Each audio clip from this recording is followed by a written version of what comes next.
The internet. You ever been on it? It's a pretty crummy place a lot of times, but sometimes it's got some good stuff out there. Now, if you're somebody that swipes on the old TikTok there, you've probably come across a person or two talking about a subject or two. Well, you know what? We're not going to go into a lot of those because this channel's about movies. You know, this channel's about movies, so we aren't going into any of the politics. We aren't going into any all the other stuff, not the police videos. What's the other things I watch on TikTok all the time? No, we're just talking about movies and stuff like that. So over the last couple of days, whenever I've been swiping on TikTok and I stop on and I see something, kind of movie related, I'll see like 2 or 3 seconds of it, and I'll just go, oh, nope, stopping that right there, saving it and on my phone and everything. So then I've gotten all of those videos together, gathered them all up, edited them all, in a back-to-back fashion here and everything. And we're going to go through all of those movie TikToks and find out, what people are talking about movies, see what their thoughts are and everything. And, let's be honest, I'm probably going to end up roasting a couple of them. Hey, but again, I don't know. I haven't watched any of these. These could all be fantastic takes. In fact, I hope they're all fantastic takes. I hope all the takes are amazing. But they might not be. So let's hopefully see what we can do here for us, guys. Let's bring up the HMP TikTok React. Let me know in the chat if you can hear this. I hope to God you can.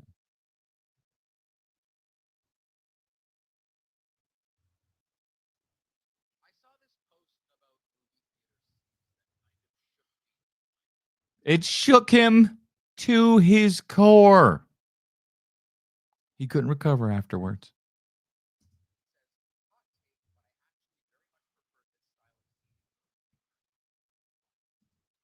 These versions of seats that are not recliners are definitely the superior seats. I find that people pay more attention while they're sitting in these seats. People don't fall asleep. People fall asleep all the time in movie theaters, and a lot of it is due to the recliners and stuff like that. Nope, no audio still. Well, tell you what, thanks for at least looking out. I don't know why it's not doing these things, but I'm just gonna do it if nobody else is. If no one wants to watch, it's fine. Here's what's gonna happen: as I am going to that is so friggin' bizarre, dude. I will try one more time to add the video file version.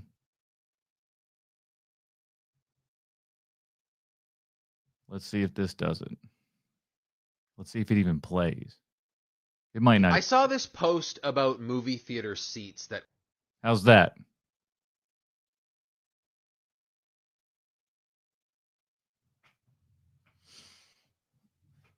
Maybe it's just something with how the how everything's wired. Okay, it is. All right, so he's up here, and that's how we're gonna do it. All right, let's just so I can edit this and make it a decent ass video in a moment or later. I'm gonna kind of reset. Hope you don't mind. But thank you, Alex, for keeping me up to date with this, man. Because, whew, Lord. All right, that's our edit note. All right, here we go. Let's go back on a single. Oh my God, farting like a maniac over here, guys. Not gonna lie. Okay. Let me get this other guy out of here. So it's not bugging me. We'll go full window, damn it. Here we go. Now we're getting set. With our little buddy over on TikTok. Okay. Let's do it.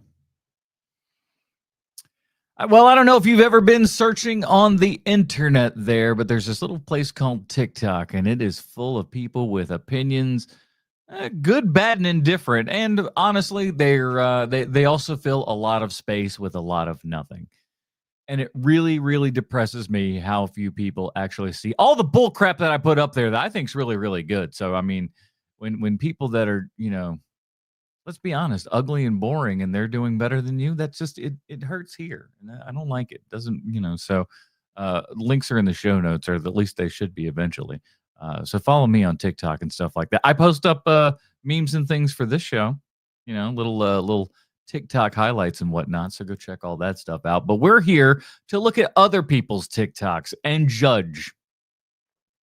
Well, I say judge, but I really don't know what most of these people's takes are. Because I have not really watched these videos. As I was flipping through TikTok, what I would do is I would just see something movie related at 4 or 5 seconds at the most, stop it, save it on my phone, and then once I've got all of those collected up, I have taken those, put them on my computer, put them back to back and edited them all together here. Again, not watching them. I don't know what they are. They could be great opinions. They could be horrible opinions. We're going to find out together.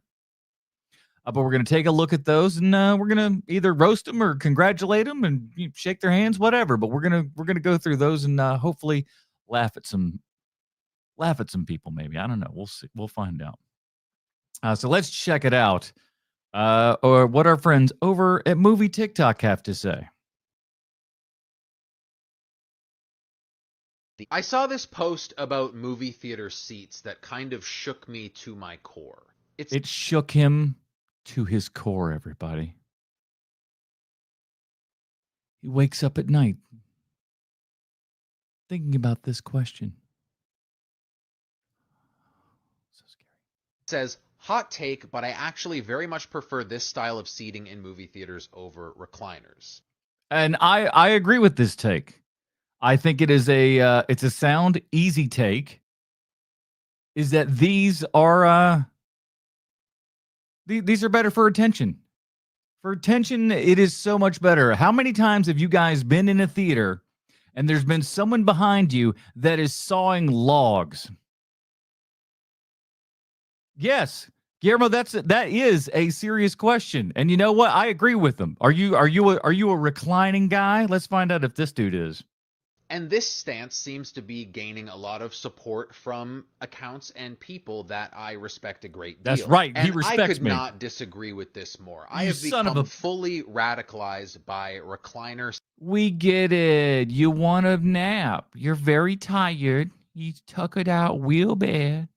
You want to way back a little bit and we'll wax. Come on. Seating in my local movie theater. I shudder when I look. All right. You never used the recliner. Hell yeah. That's what I'm talking about. The recliner's for weak people. It's nice. And if you got if you went to like a Lord of the Rings trilogy back to back to back, which I've done twice, neither time in a reclining seat, mind you, I would like a reclining seat for that. That would have been lovely. I saw all 7 at the time. There were 7 Star Wars all in a row. I watched them back to back to back to back to back, all 7 in a row in non-reclining chairs. I did it. Now, granted, thank Christ, I was at like just away, like up on the last row where I could like kind of lean my legs out there and everything in the walkway. So I was kind of okay. But man, if I would have had a reclining seat, probably would have slept through at least 2 of them Star Wars movies. No doubt about that. But no, man, you gotta go for the regular seat if you can. I think we have spoiled ourselves into lazy town with recliners. Look at this photo. This layout is so archaic to me. And it all depends on the quality of the recliner, the theater chain. Yeah, and let's think about that as well. How many times have you been to a theater that's got fancy recliners and everything, only to be sat in a seat, which, by the way, is an assigned seat? You're not just going and picking up whatever you want. You're going to an assigned seat, and then said assigned seat doesn't recline, doesn't work right, or is stuck in an odd-ass position. You ever been to one of those? And guess what? You've got a reserved seat. Everyone else is there. You can't move any place because everyone's got their own seat. You know what you do in regular seats? You sit down. You sit down and watch your movie. You're not worried about it because nothing's really happening. The most that you do is those arms flap up and down. You can remove those.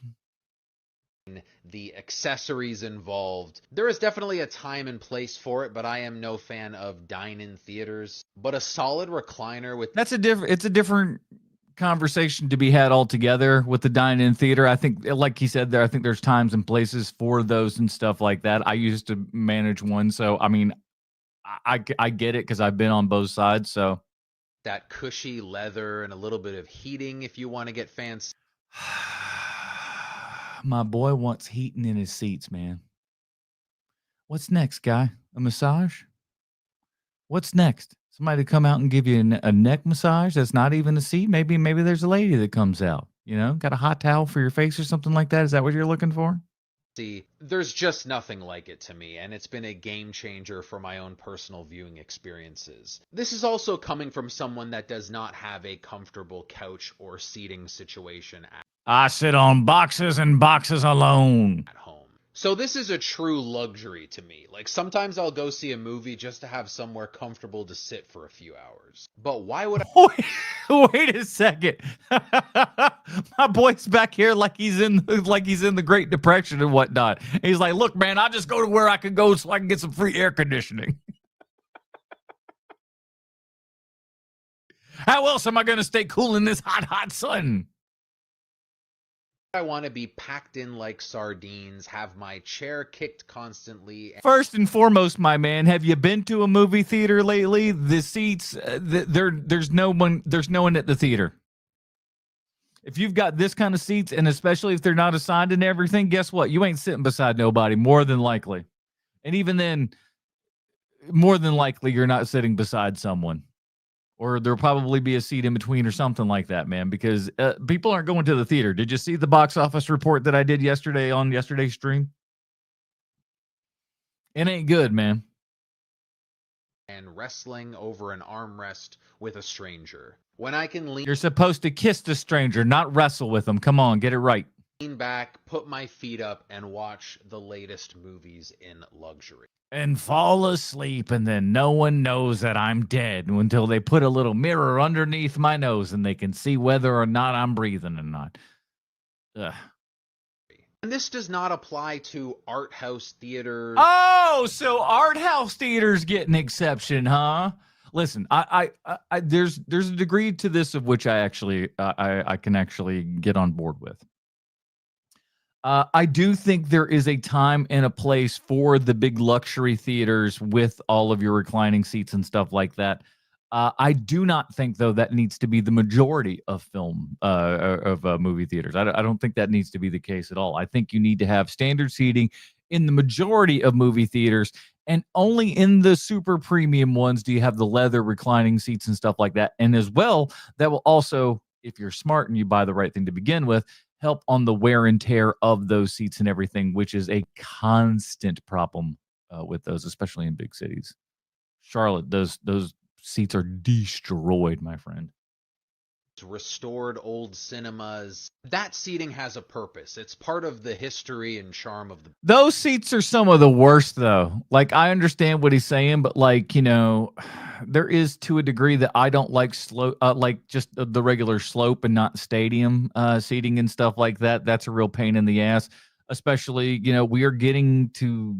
We live in a land of giants now. Something's in the food, and we are all producing, bigger and bigger people, and fools are just towering over everybody. So, having this slope thing gets a lot more chance of somebody getting in your eye line right there. So, I mean, I still love stadium seating and stuff like that. So I'm not gonna say we need to go back to things like this. Building. But I think implementing recliner seating on a wide scale is one of the few things that major theater chains have got right in recent years. But it's all a matter of preference, so I'd love to know where you fall on this issue. You know what my issue is. You just heard it. Yeah, I think that is definitely for me. I certainly want something like that. Guillermo says, I think my theater is trying to save money, maybe planning on closing. It was a rough 28 years later. It felt a lot longer. Wow, that's interesting. Because I went to see 28 years later. I'm always trying to go like, what's the thing again? I saw 28 years later. Was it on a Thursday? I think it was on a Thursday. Yeah. And it we had a pretty good crowd. So I was kind of shocked for the amount of people that were there that early in the day as well. So it's catch as catch can, man. I am still very much an advocate of movie theaters all dropping prices on everything. I think movie theaters need to realize that they are in a volume business. And once they can realize they're in a volume business, that'll send them through the roof, I think. Because let me ask you guys this: we finally got a decent little size stream here and everything. If you guys could go to the movies and get a movie ticket, a popcorn, and a drink for $10, how more often would you go to the movies? I think a lot of people would up the amount of time that they would go to the movies if it was just that cheap. If just a regular ticket itself, if you bought no concessions, if a regular ticket was just $5, how apt would you be to go to the movies?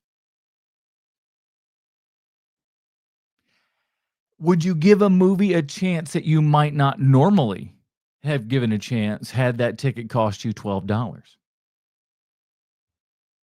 And exactly, Guillermo says way more, especially with my kids. That's the big thing. It used to be a great thing for families to do is you could go out and, these days for a family of 5 spending $100 on tickets alone.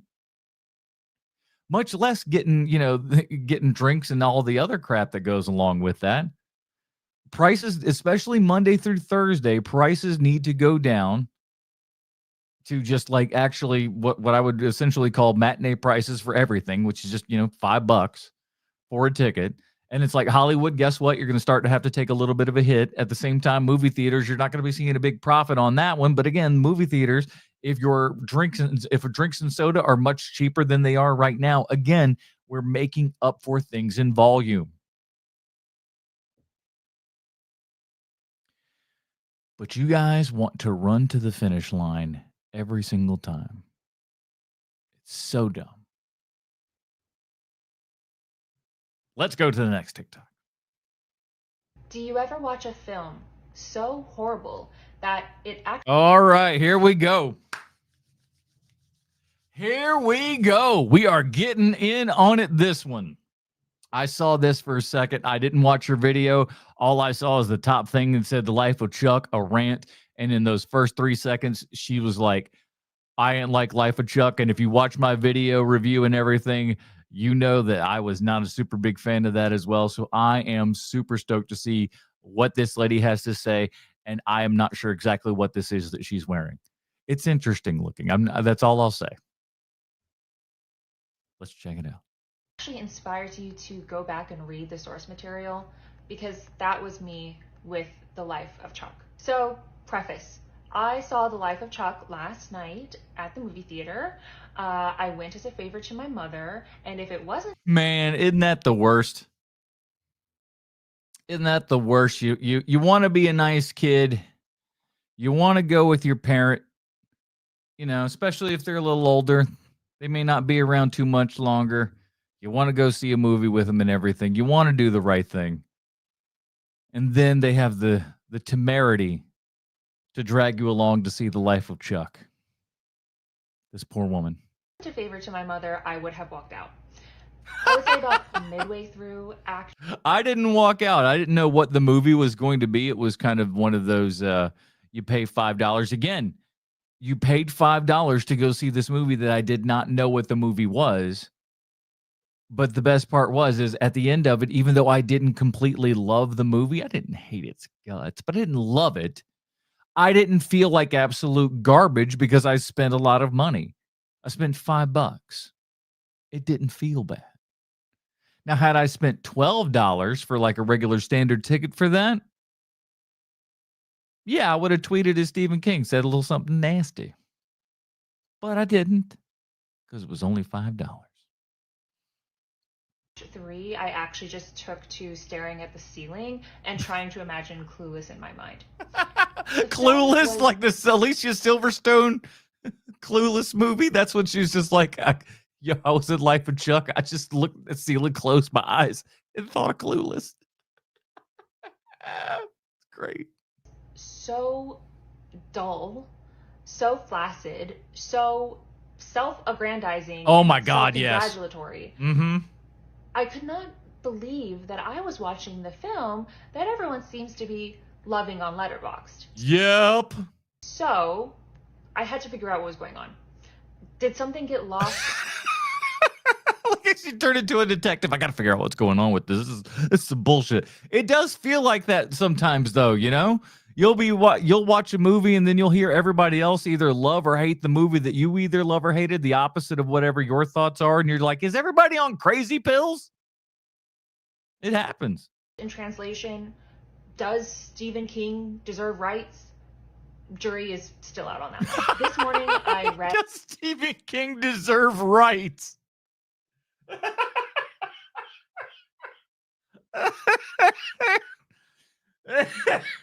I like this girl. Does Stephen King deserve rights? The Life of Chuck in its entirety. It's a short story, so it wasn't like that big of a deal. No. I actually listened to it on audiobook, and I was kind of stunned to discover that the book and movie are extremely similar. The adaptation is very, very faithful to the source material. Most people are pissed off if the movie is different from the book. She's just like, I went back and read the book, and son of a bitch, if I wasn't mad. Surely the book has to be better than it's the exact same thing. Ooh.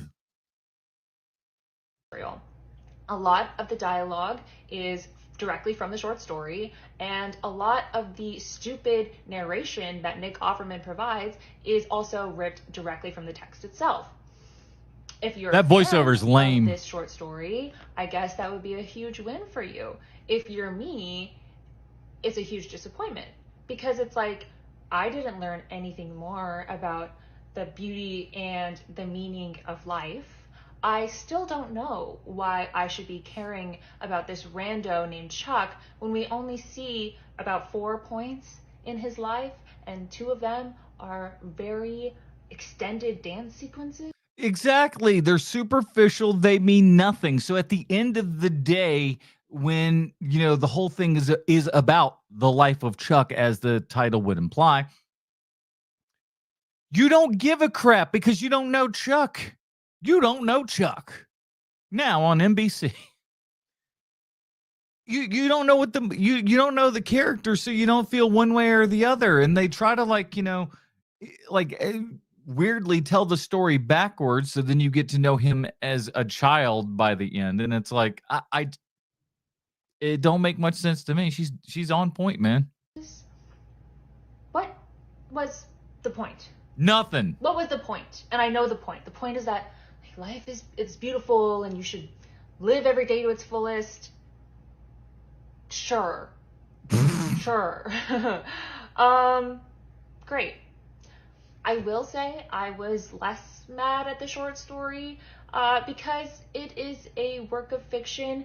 It is a piece of text. And it was probably over in a half hour. I think that short stories especially can be, you know, brief vignettes. We don't have to completely flesh everything out. They can be meditations on a seemingly simple subject. Yeah. And that's completely fine. Why it would possess anyone to adapt this short story into a feature-length film, I don't necessarily understand. She's like, sometimes it could remain a book, you know. You ain't got to turn everything into a multimedia production. You can just keep it words on paper. That'd have been fine. People think that if you adapt any kind of Stephen King writing, it will be successful. And I guess that point is being proven right because... Who do you guys think is better in the Stephen King department? Because forever it was Frank Darabont. It was just like, oh, if whatever Frank Darabont would like to do for Stephen King, you know that you were locked in for a good one. And Mike Flanagan's been doing a lot of the Stephen King stuff as well. So I think we got 2 guys that are in the competitor for, like, who's doing the best Stephen King adaptations. I wonder what you guys think. As people absolutely love this film. However, for me, I would say the text itself, the short story, is kind of a filler piece in a larger anthology at best, and my villain origin story at worst.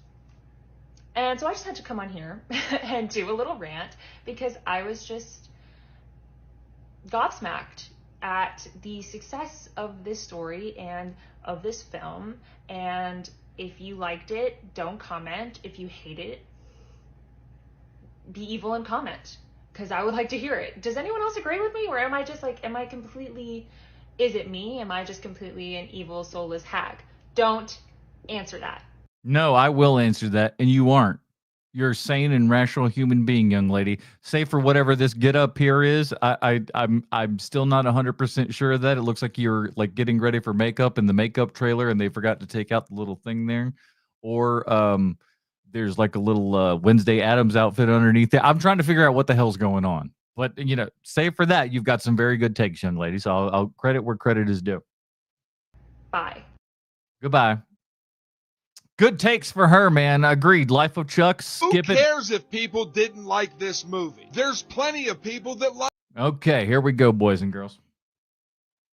Danny Boyle's new movie. I did a stream where I reviewed 28 years later. Just a quick summation if you haven't seen it. I mean, just on my thoughts. I'm not going to talk about the movie itself. I don't know what the hell. Hopefully, he's not going to spoil too much. He might. So careful. But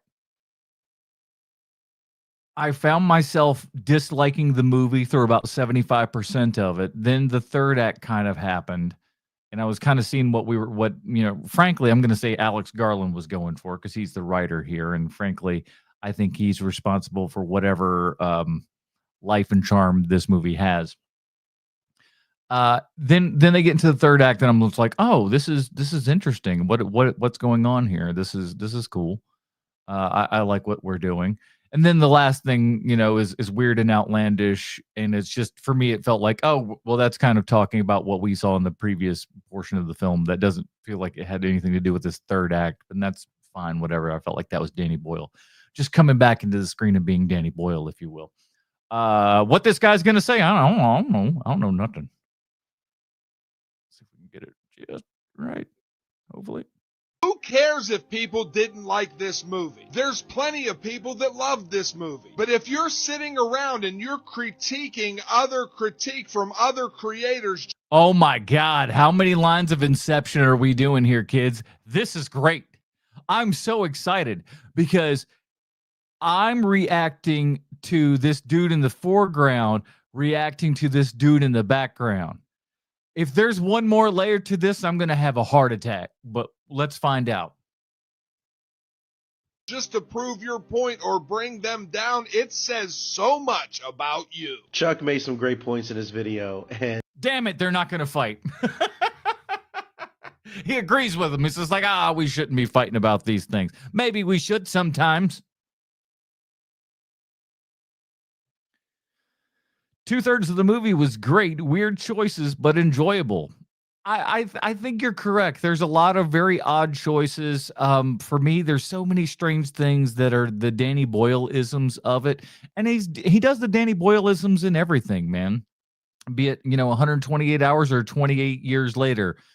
There's a lot of the same kind of like, are you still in the 90s, man? What are you directing here? It's a weird one, And I just want to build on them because honestly, I think a lot of people have completely lost the plot when it comes to respectful, constructive discourse. Not everyone is gonna like the same movies. No, you have to butt slam every single person that you can, lay waste to them. What's that? Hear the lamentations of their women, something along those lines. No good discourse. Only evil and bad. I'm being facetious. And that's okay. We all come into things with different experiences, preferences, expectations. Yeah. So when someone says they didn't like 28 years later, you spit in their face. It's the only appropriate thing. And if they hated it, also spit in their face. Or they did, it's not an attack on you. It's just an opinion. No. That's raising people wrong. What are you talking about? Anytime somebody disagrees with you, you better take it personal because they don't like you. It's not your opinion. It's not your actions. It's you on a personal level. So you better take it personal. A very normal human thing. And yet, here we are again with 28 years later. A movie I personally felt kind of uneven about. Instead Agreed. of having actual conversations about why it worked or didn't work for people, we're back to the same tired energy. I get being passionate. I'm passionate too. I didn't enjoy Longlegs. I didn't Agreed. Oh man! And if you didn't say that you love Longlegs, man, people wanted to punch you right in your face, man. It's like, no, man, Longlegs was great. And I'm just like, listen, I've seen Silence of the Lambs. It didn't have Nick Cage doing God knows what. I'm sorry, I'm gonna go on a rant about Longlegs if I'm not careful. like Deadpool and Wolverine. I didn't like Lilo and Stitch, but I did like Thunderbolts. I liked material. I didn't see Thunderbolts yet. Is that still? Is anybody? Everybody that I've heard saw it said it was good, but it's one of those things that, like, once we stopped reviewing superhero movies for HMP, my want to go see them is few and far between, save for, your Fantastic Four and Superman coming up and stuff like that. Isn't Ironheart out as a show already? You hear anybody talking about that? I loved Elio, and I felt mixed. Oh my word, he was the only guy who saw Elio. Look at him. Well, congratulations, sir. You are one of the few, the proud, the Elio watchers. My God. I've been done with Marvel for a long time. Let me ask you, Guillermo, is that, would you say that you kind of fell out of love with Marvel? This is a guess. After Endgame, whatever the last, Avengers was.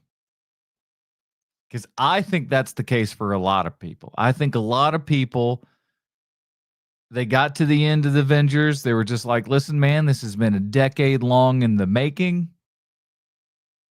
but it's time to finally let go. And they let go. And we were kind of done with it. Marvel goes, oh no, we got another course for you. We're like, we've had 10 courses, man. It's so many courses. There's so much food. I don't need any more food. And they're like, no. Oh no, you're going to eat, baby bird. You're going to eat until your liver is big and fat. That's what they're doing to you, man. It's disgusting. Yeah, Infinity War is a perfect ending, and I was satisfied. Exactly.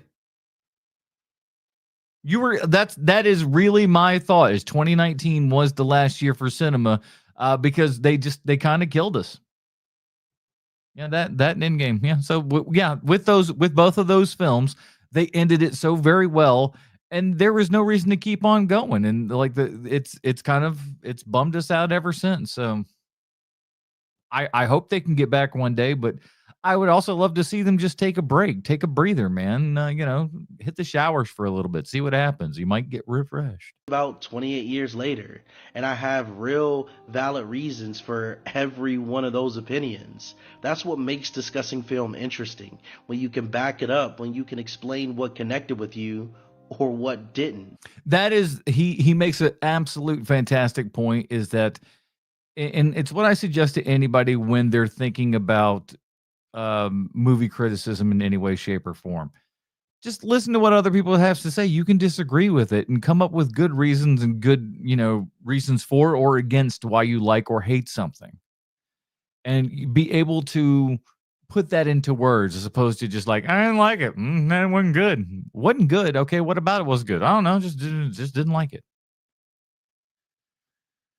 Okay. So look, be passionate, defend your takes, celebrate the things you love, spit in a person's face if they disagree with you, call out the things you didn't, but do it with respect. Do it with some awareness that your experience is just one experience, and other people are going to walk away from the same film with different thoughts.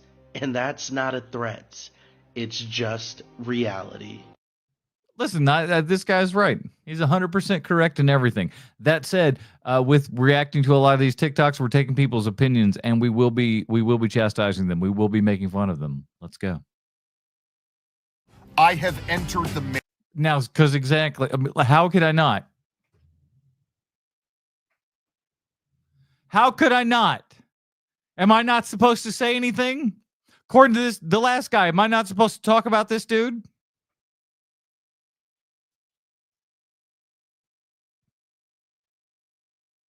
This one's wild, y'all. At first, you're going to look at this one and say, what the hell is this? Why are people in the year 2025 dressing up like the Matrix with these glasses? I was going to say Neo, but not with those glasses. Let's see what we got here. This is interesting.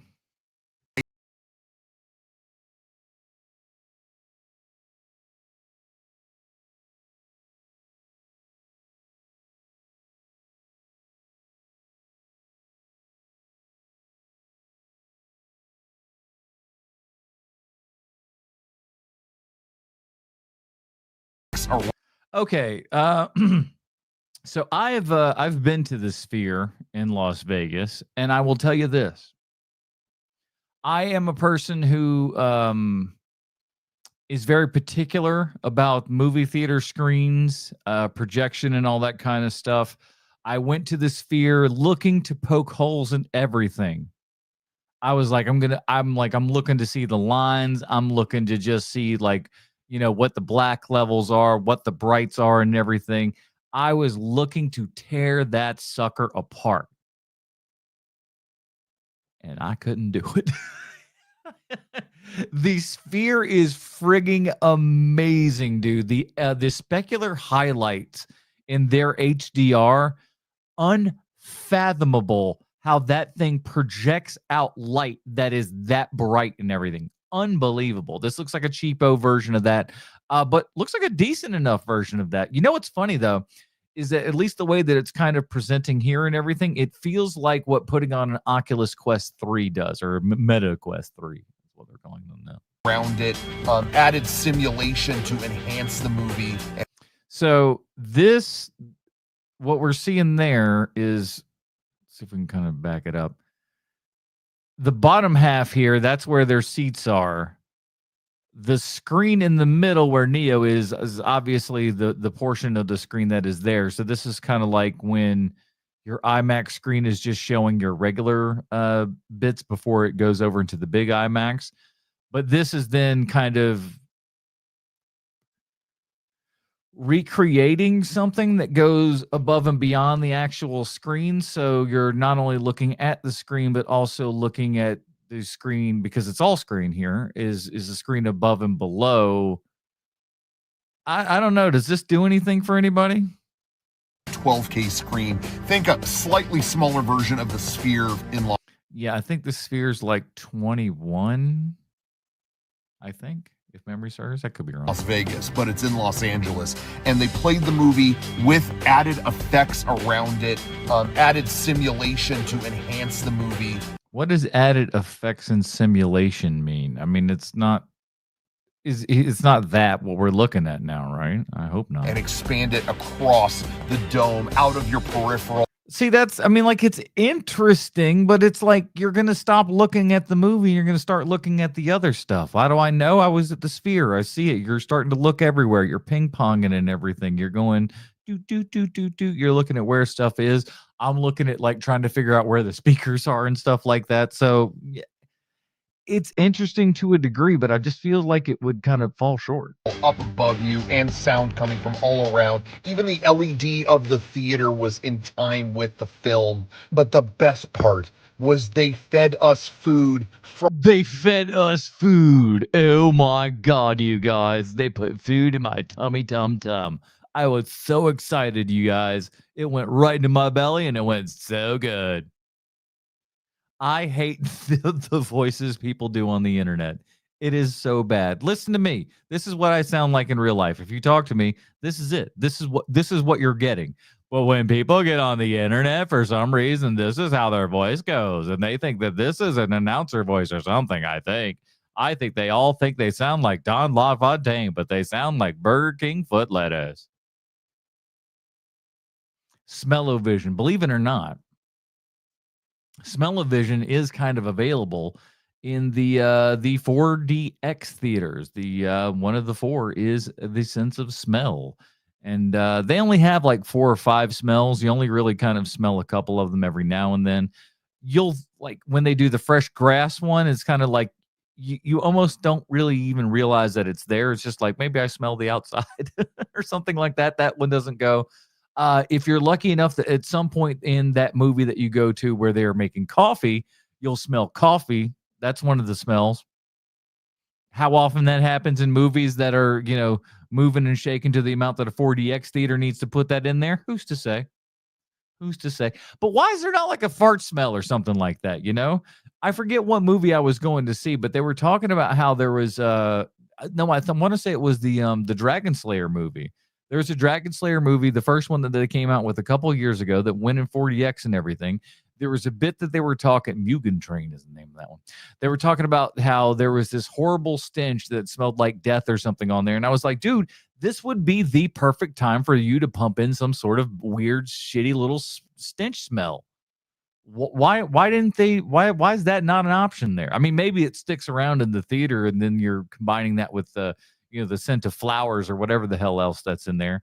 Again, you're really limited on the scents and stuff I think burning rubber is one of the scents. So, I mean, I guess that's kind of fine if you're doing like a racing movie or something like that. But the one that did do the best for me was the Godzilla one with Mothra in it. The more recent kind of legendary one with Mothra in it. Very, very cool when you went to see Mothra and everything. The seat tilted back, so it really felt like you were looking back up at Mothra and everything. That was badass. And then there was a lot of the smoke and stuff that filled the room. There was rain that came through. There was snow that came through, lightning, strobe effects and stuff like that, large breezes and everything. That was my favorite experience in the 4DX, and it was the first one that I did. Everything else from there has just been kind of like, it's kind of lame. But that first Godzilla one was so good.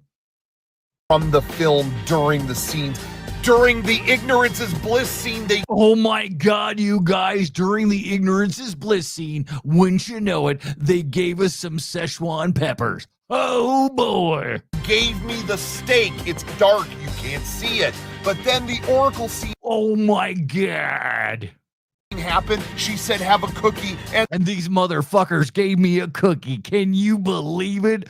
A cookie. The waitress handed me a cookie. This was the greatest day of my entire life. I hope this man doesn't have children. I really do. I hope he does not have kids and they would watch this and Ted just go like, this was the best day of my life when a lady handed me a cookie while I was watching The Matrix. Get out of town. Nothing will ever top this. This is Jesus Christ. Nothing will ever top this. I hope this is a bit. I hope and pray that this is a bit. Hopefully you ever see the Judy Pancake Lady? These are the same glasses she got, man. She go, my name is Judy. I have a pancake shop. Come see me. That lady is amazing. Pancakes look awesome too. My final video. Goodbye. Goodbye, everybody. Listen, props to this guy for committing to whatever bit this is. I wonder what he thought about the fourth Matrix movie. I thought it was a masterpiece.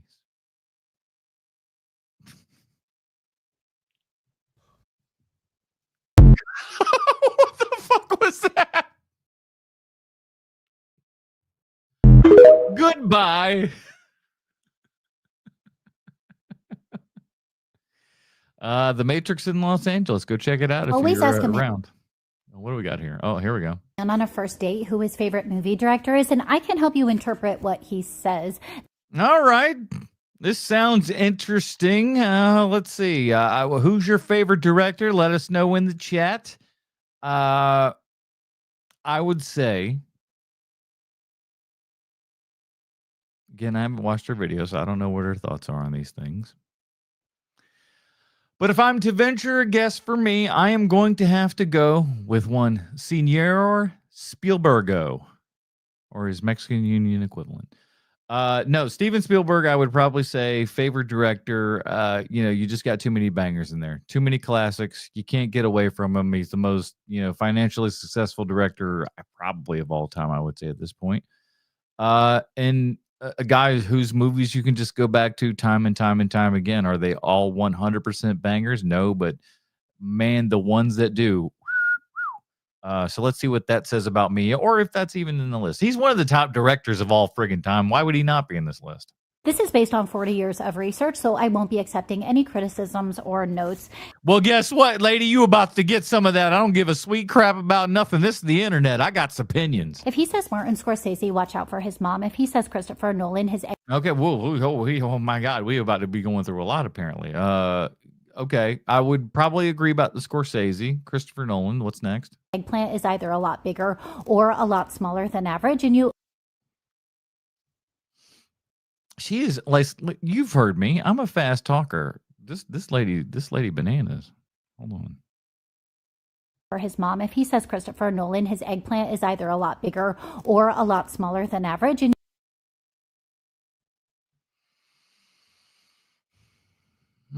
you owe it to yourself to find out which one it is. If he says Quentin, You owe it to yourself to find out which. Whoa.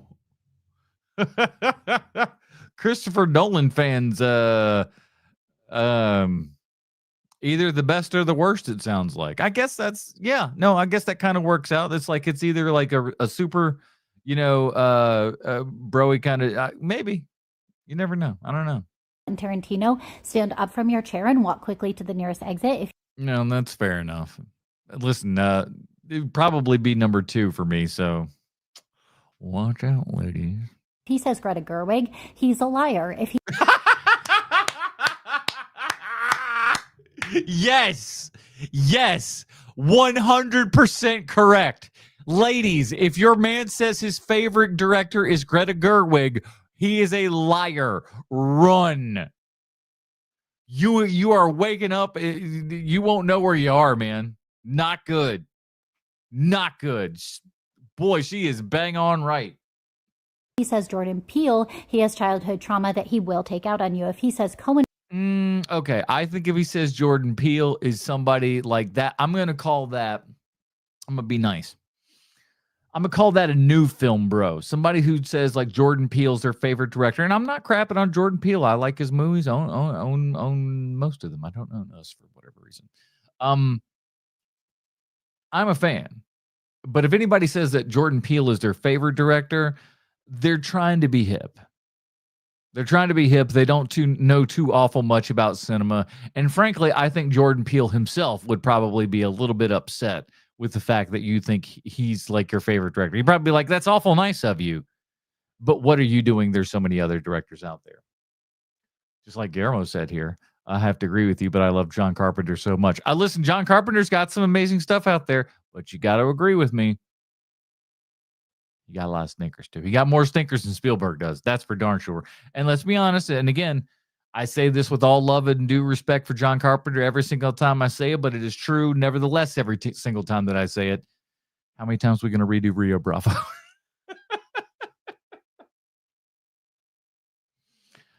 So Alex says, too bad I'm not a super Christopher Nolan fan. Well, that means that you're probably just a regular, average, ordinary guy, as our friend from the north once told us. I agree about Carpenter. Hey, listen, Carpenter's great, but Carpenter got a lot of misses too. Ain't no doubt about that. It's hard to beat Spielberg. It is. It's damn difficult. There's gonna be people. I wonder if she's gonna bring up Kubrick. brothers, that's fine. If you go to the gym, he will not be able to protect you in a fight. Oh shit! Hold on. She's going so damn fast. I can help you interpret what he. Come on, damn it. To yourself to find out which one it is. If he says Quentin Tarantino, stand up from your chair and walk quickly to the nearest exit. If he says Greta Gerwig, he's a liar. If he says Jordan Peele, he has childhood trauma that he will take out on you. If he says Coen brothers, that's fine. If you go to the gym, he will not be able to protect you. Are she saying if your favorite film directors are the Coen brothers, you're a pussy? You're a weakling? Is that what she's saying? I mean, I like the Coen brothers, but I also go to the gym, so I don't know what to say. In a fight. If he says Catherine, he will not say Catherine Bigelow. If he says what? No, again, Catherine Bigelow, he's a liar. Though I will say my former co-host Matt Smith might say Catherine Bigelow. There's a chance. Wes Anderson, he has a weird collection, so find out what it is and if you can live with it as quickly as possible. If he says Paul Thomas Anderson, he will watch Bravo TV shows with you.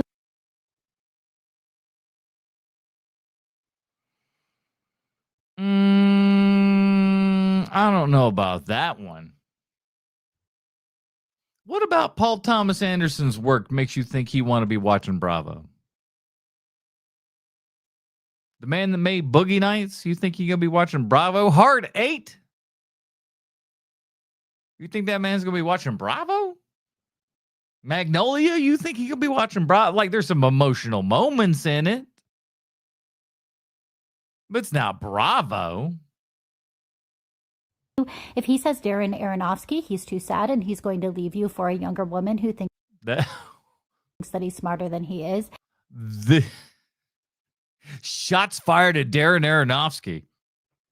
And if he says Steven Spielberg, that's your dad. So you can expect him to treat you exactly the way your dad did. Hope this was helpful. Hey. Some of them like the dad treatment.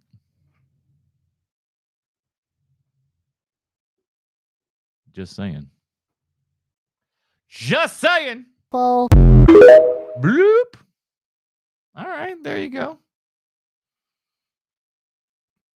Did she say your favorite director? And if you said Boonwell, you're a fucking liar. Why is there so much discourse surrounding 28 years later? I like this guy. At first, I like he breaks down a lot of stuff on Twitter. I would suggest you follow him. He's very, very, very smart dude. This dude breaks down like the J.J. Abrams universe and stuff like you've never heard of before, showing you all the little things and stuff that you missed throughout all the years and how all of the things connect and whatnot. I mean, just listening to him kind of dissect and, talk about Lost and everything made me go like, oh my God, do I need to go back and watch Lost again? I'm not gonna, but like it made me think about it at least. But 28 years later, let's talk about it. People who loved it are arguing with people who hated it and vice versa. It's a bit ironic considering the film's messaging is how we other one another. The Islanders have created a mask of the infected as a way to mock them. The way the child was standing there in the cloud. See, I wouldn't even have figured that out myself. I mean, because like I saw the movie and like I wouldn't just be like, oh, this is to do that. Again, this is why you should be happy that the internet exists. Classroom reminded me of how we used to do this to children as a form of punishment. As if to say, if you don't obey our rules, then you will be excommunicated. You will be one of them. Don't get it twisted. We will other you if we choose to. This mentality, unfortunately, has inspired some reviewers to choose to go about how discussing this film. Rather than discussing the film, they're attacking reviewers whose opinions differ from their own. We're kind of seeing a theme this evening, aren't we? A big part of Spike's arc was becoming inspired by a man like Dr. Kelson. All right, sounds like we're going to be going into at least a little bit of spoilers here, so keep it in mind. Who has figured out how to live amongst the infected. Spike finds it within himself how to do the same. Kelson's bone temple is a literal work of art made up of the bones of infected and non-infected alike, reminding anyone who sees it that we are all human. Kelson said every one of these skulls had thoughts, their eye sockets saw, their throats once spoke. That's what art is made for, to help us better understand one another. But when you... Man, let me tell you, old fucking Ray Fiennes jumping into stuff, man. Ray Fiennes is pretty awesome in everything he's in, and this movie is no exception to that rule. Close yourself off like the Islanders did, when you treat disagreement like infection, differences like disease. You don't just shut out other people, you shut down your capacity to understand. Mutual respect is not a weakness, it's what keeps us from becoming the monsters we pretend to be above. And if a story about rage and isolation can't teach us that, then maybe it's not the film that failed, maybe it's us. We've allowed our individual opinions to become aggregated into two groups. Nuance seemingly no longer exists. Rotten Tomatoes hasn't just shaped the way we rate films, but how we rate each other. You're either certified or condemned, fresh or rotten, right or wrong. We've lost sight of something simple. Art isn't about shutting others out, it's about starting a conversation. And honestly, that's very true. That's we are in a kind of society right now when it comes to like media and things like that, where it is just like, it's hot or cold, man. There's nowhere for in between. There's no room for nuance with anyone anymore. It's just called, this is the way I feel, and if you don't feel exactly the way I feel, well, I'm going to damn you straight to hell then. Like, I mean, that's how crazy people are, dude. They go a little bit nuts instead of being able to, have rational thoughts and, communication with another human being. God forbid something like that happen.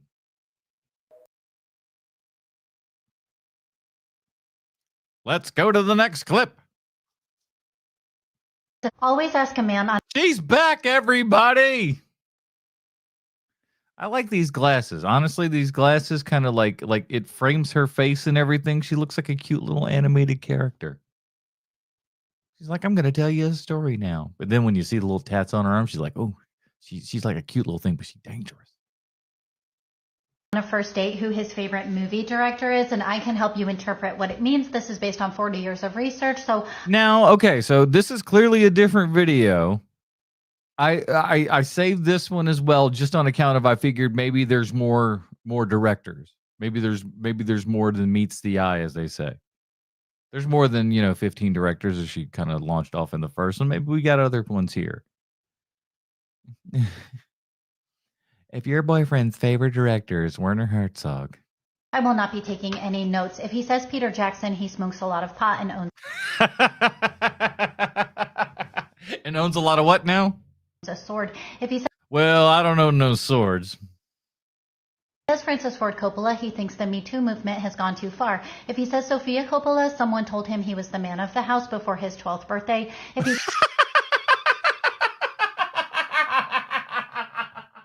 Why is that so funny?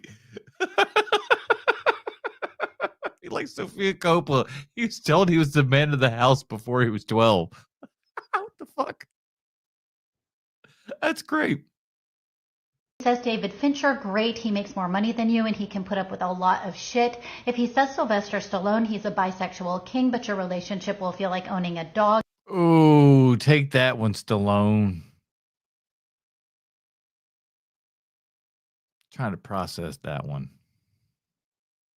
As somebody who had a podcast, well, he still has the podcast, but we, for a decade, talked about Sylvester Stallone. So I feel like, to one degree or another, the man and I are linked, even though he doesn't know of our existence, that piece of garbage.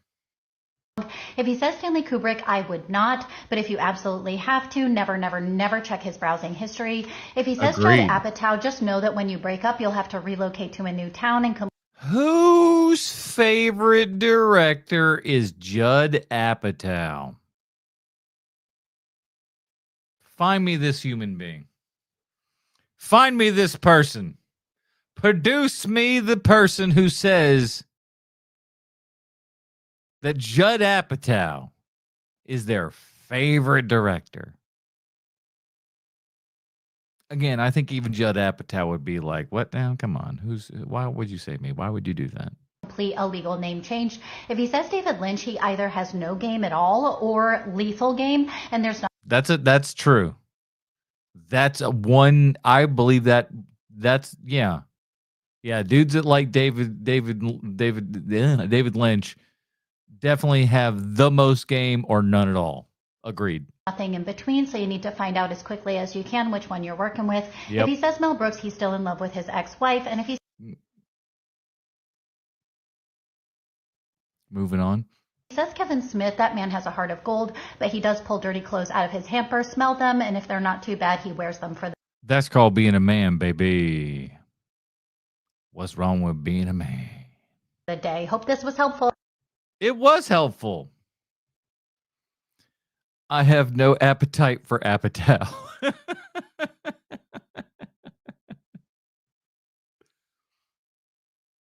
What's next?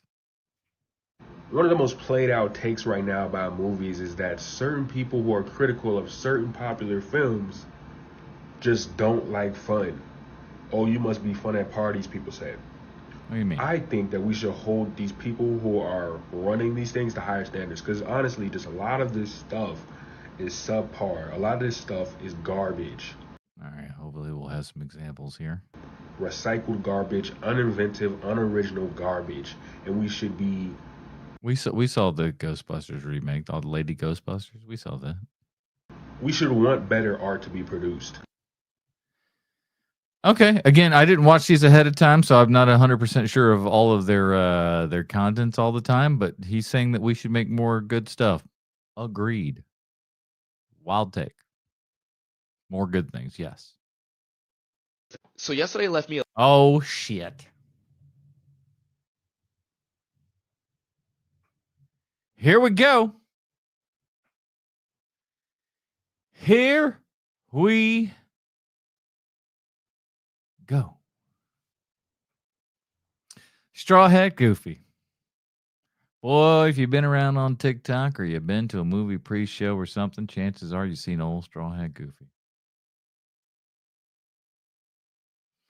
Old Straw Hat Goofy. Oh, if there was ever an industry plant, this boy gonna be one of them. Seems like a nice enough fella, but boy, oh boy, does he want to be on that guest list.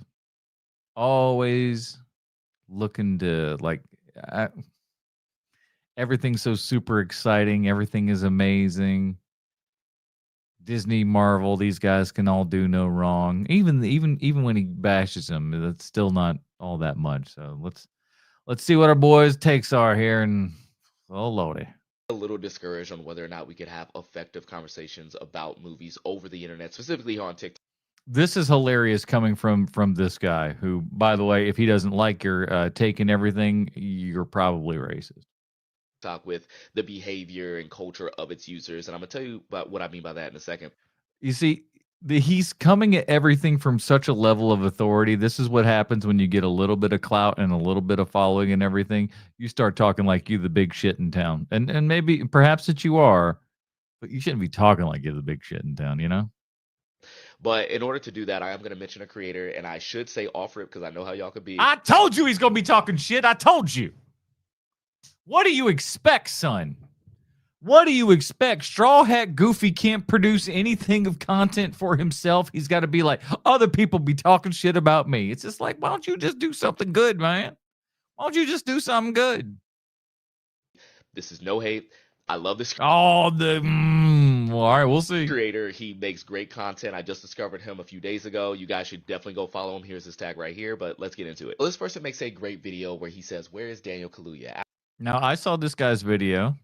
I've seen the video that he's referring to, so this should be interesting. After winning the Oscar, he did one on-screen acting role with Nope, a voiceover role with Across the Spider-Verse, and then disappeared after directing The Kitchen. He then later goes on to say that he hopes he's taking a break, that he hopes there's nothing nefarious happening behind the scene that's keeping him from acting. And my response to that was, I think we should normalize actors taking breaks. And in the very next sentence, I agree with the fact that we need to keep our... You see how he's already defending himself here? It's like we haven't even gotten to like whatever the, supposed allegation here is or whatever. And he's already coming out just being like, I'm the best. You guys didn't listen to everything that I said because I'm like, I covered myself. I did. I covered it. Eyes peeled out for something, citing examples like Monique, Eddie Murphy, Cuba Gooding Jr. And technically, he's only been MIA for a year. He directed The Kitchen, which premiered last year in January. I don't personally think that's too long to put an APB out on somebody. I think we're still... He was just curious as to where he's been. He hadn't seen him acting in a whole bunch of things. Why are you getting all messed up about it, homie? On the 48-hour grace period of a missing person. Also wanted to add to the conversation by pointing out his filmography leading up to the Oscar and eventual break. So you can imagine my shock when I post the video and everyone's saying, well, I think you need to normalize watching his whole video. Didn't you watch it? You're saying the same. Well, you do that though. He do that. Thing. Yeah, I did. I'm agreeing with him. Yeah, but you said no disrespect, so it sounded... Yeah, because that's the thing, Goofy. You have a problem. You have such a weird ass ego. Everything that you do seems to be something that is on the defensive.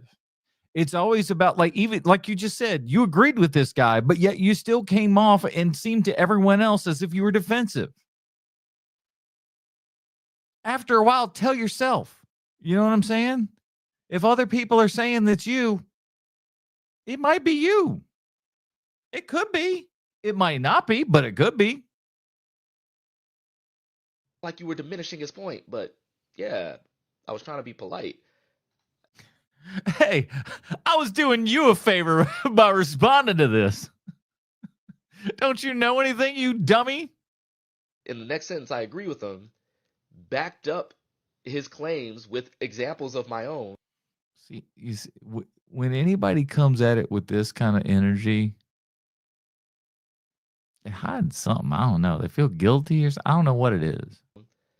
And then rest assured him that his hopes were true, that he was taking a break with more examples, adding to the conversation. Like if we were two guys talking on the street, right? Two guys talking about movies. And he said, yo, man, I think we need to look out for Daniel Kaluuya. I haven't seen him in an on-screen theatrical role since Nope. And then he just disappeared. He directed some things, but I really hope this isn't what we've seen before. Like, and he just disappears after this, after winning his Oscar. And I said, oh, yeah, no, I get what you're saying. Like we saw it with Monique. We saw it with Eddie Murphy. We saw it with Cuba Gooding Jr. Like, but no disrespect. I think the dude's just taking a break. He did this, and that, and he deserves it.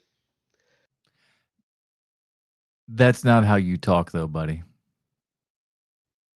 That's not how you talk to people online. If that's how you responded to people, they wouldn't have these harsh opinions about you that everybody does. It's because you take everything to heart, man. Everything seems like it's an attack to you because it feels like you're always on the defensive on everything. This post in and of itself, giant cope defense. Just take an L, man.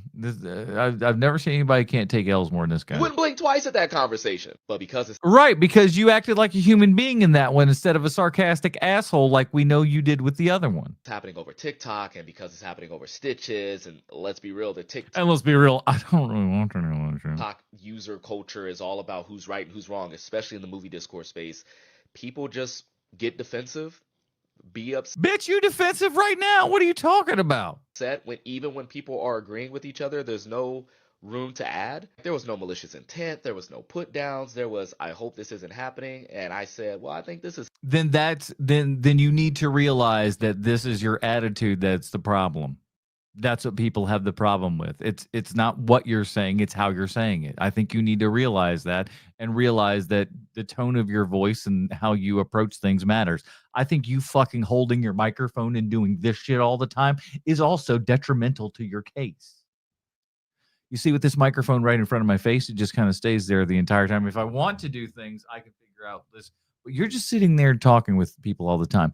Put on your fucking shirt. There's a clip that you're holding on to. What do you think that clip is there for? It's not for your friggin' fingers. It's for put on your fucking clothes, man. You and every other jerk off that's doing this method drives me bananas. It's even worse if you do it with the headphone thing and you're holding it up to your mouth and you're doing one of these. I hate all of that shit. You guys got to cut it out. It's beyond annoying. Clip it on your shirt or don't have it or whatever. But this whole shit, cut it out. Cut it out. Happening. And shit gets crazy. The sucky part about this is, because this conversation really excited me, is that I wanted to talk about like how in his video he said we're approaching Mahershala Ali territory where he wins an Oscar, then 5, 6, 7 years he's just out. Normally that happens to the women who win Oscars. You ever notice that? Say for like Charlize Theron and stuff. Maybe a couple in the last couple of years, but for the longest time, up until Charlize, I would say at least, if you were a woman and you won Best Actress and everything, it was almost a death knell for your career, dude. Think about it. Remember when, what's her nut there? And Warren Beatty's old lady. She won for like American Beauty for like she was a supporting actress in that and everything. She got that Oscar and then just kind of poof, disappeared. Wanted to bring up that Mahershala Ali is not out. Halle Berry won her Oscar, poof, disappeared. She's back now, thank God. But she was here and then she was gone. Been doing streaming service movies with Swan Song on Apple TV. The Awful Leave the World Behind on Netflix. He has Jurassic World Rebirth coming out. And whoa! Hold the phone here, everybody. I think Strawhead Goofy just said something was bad on a Netflix thing.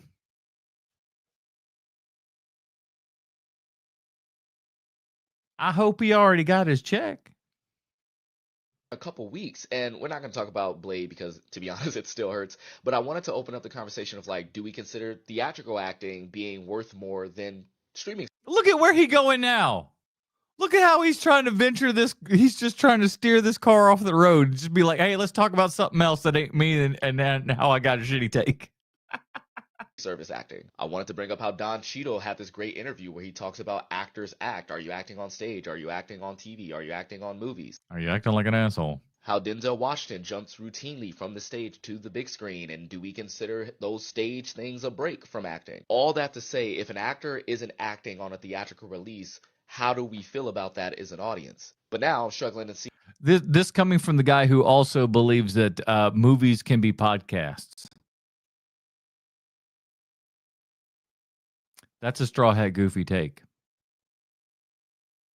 What if there were movies that were just podcasts?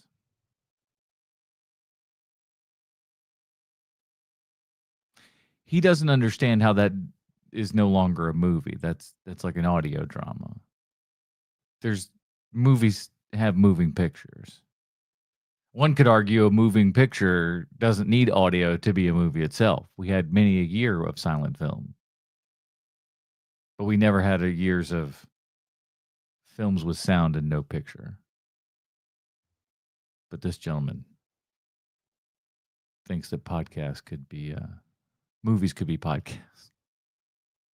if we can have that conversation with each other on the internet, because TikTok's gonna be TikTok. You're the worst, Strawhead Goofy. Hope you know that. Love you. Bye-bye. Horror remakes that don't get enough love. Oh, all right. Yeah, I saved this one because I was like, man, horror remakes. I think there are a lot of good horror remakes out there. There are a lot of crappy ones, but there are some good ones, and good ones that I would venture to say are better than their originals. Let's see what we got. That you may or may not have even known existed, and if available, where to stream them. Maniac. Oh boy, why are we streaming, y'all?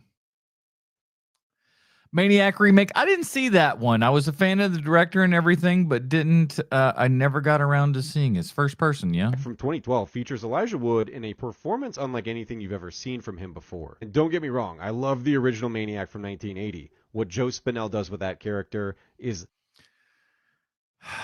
good old Joe Spinell. Face only a mother could love.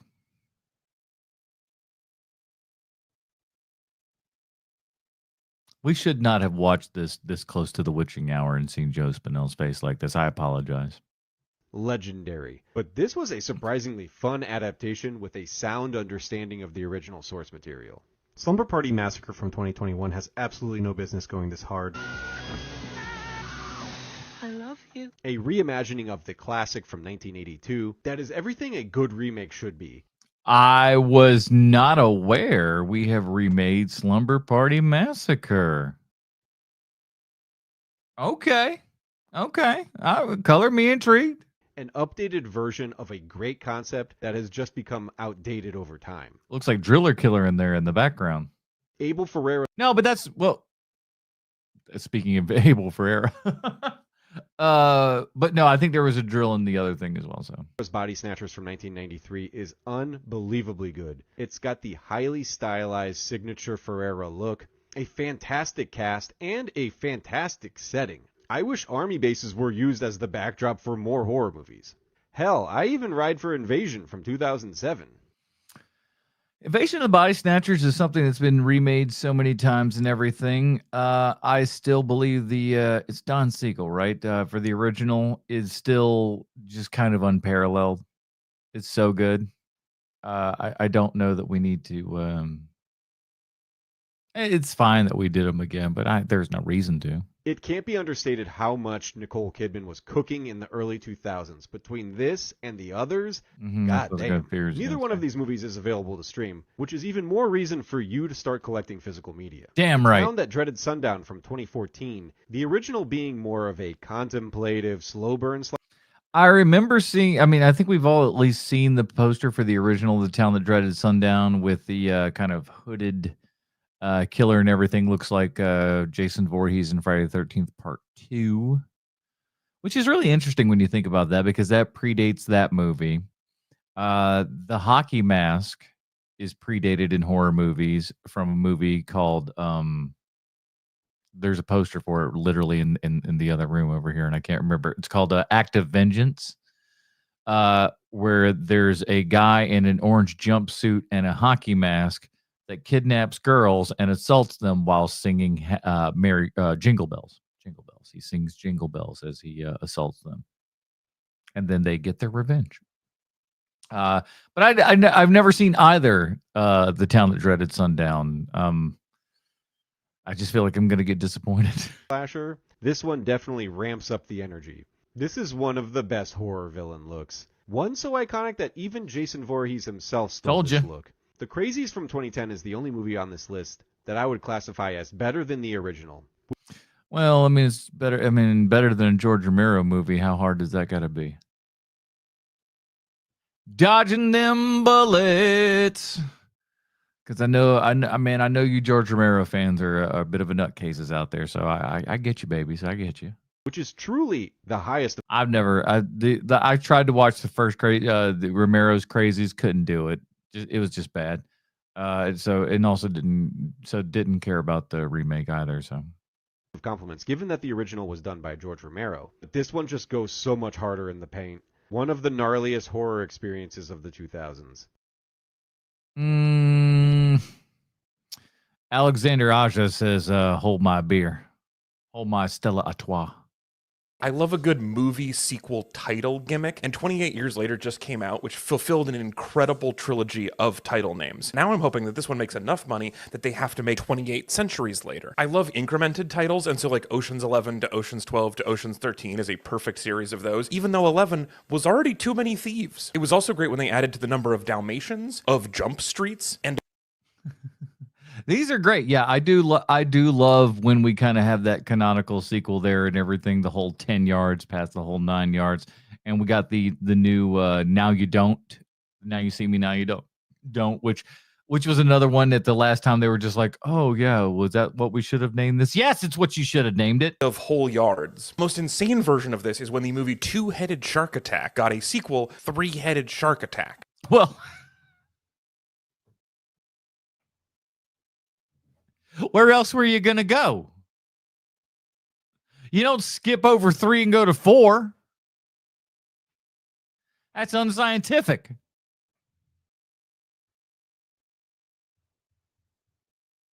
But then in the most unhinged move in cinema history, the next two movies were called Five-Headed Shark Attack and Six-Headed Shark Attack. Okay, see, that's where I was talking about. What happened to 4? No good for 4? Well, see, what you don't understand is 4 doesn't work. Mathematically, it just doesn't. It doesn't, like, where's he swimming? Where are they swimming? Huh? If it's an odd number, there's one lead shark in the middle. Think about it. Use your brain. So somewhere there's a 4-headed shark waiting for a call from his agent who's like, oh, come on. I want this for every movie that has a number in the title, like 51 First Dates or 50 Second Dates. I'd love to see 2 flew 51st Second Dates. Over the Cuckoo's Nest. The 10. Dude, I'm surprised that there hasn't, like, Menachem Golem or somebody hasn't gotten through and done 2 Flew Over the Cuckoo's Nest. Listen, we got the rights for the sequel, see? Commandments is just begging for a sequel. I didn't think I needed to mention this, but thou shalt not use my name to be like a huge dickhead or something. The other best way to do a sequel title is something that screams, look, the first one made money, so we're just doing the same thing again. I believe that's called Austin Powers, The Spy Who Shagged Me. Thank you. Thank you, ladies and gentlemen. I'll be here all night, apparently, because we're not even halfway through this fucking video. I Still Know What You Did Last Summer, though they missed out on the much better I Know What You Did 2 Summers Ago. Die Harder is... I swear to you, I won't forget what you did last autumn. An amazing title, but then they went with Die Hard with a Vengeance. Die Hardest was right there. The best. Yeah, those are disappointing when you get to that point where they don't do what is so obviously supposed to be the next one in the trilogy and they screw it up. I wonder if he's going to talk about it. Probably not enough time. But the Fast and Furious naming scheme and everything. diabolical. Sequel title of all time has to go to Mamma Mia, Here We Go Again. Yeah, hell yeah. That's a great sequel title for that movie. Mamma Mia, Here I Go Again. Mwah, chef's kiss. That's beautiful. It's genius because it's the next line of the song Mamma Hell Mia, yeah. but also So it very good. clearly conveys, we're also tired of this. And then after that came out, I would really like to have seen Thou Shalt Stop Making ABBA movies. It's exhausting at this point. Hell yeah. Alex is a pretty funny guy.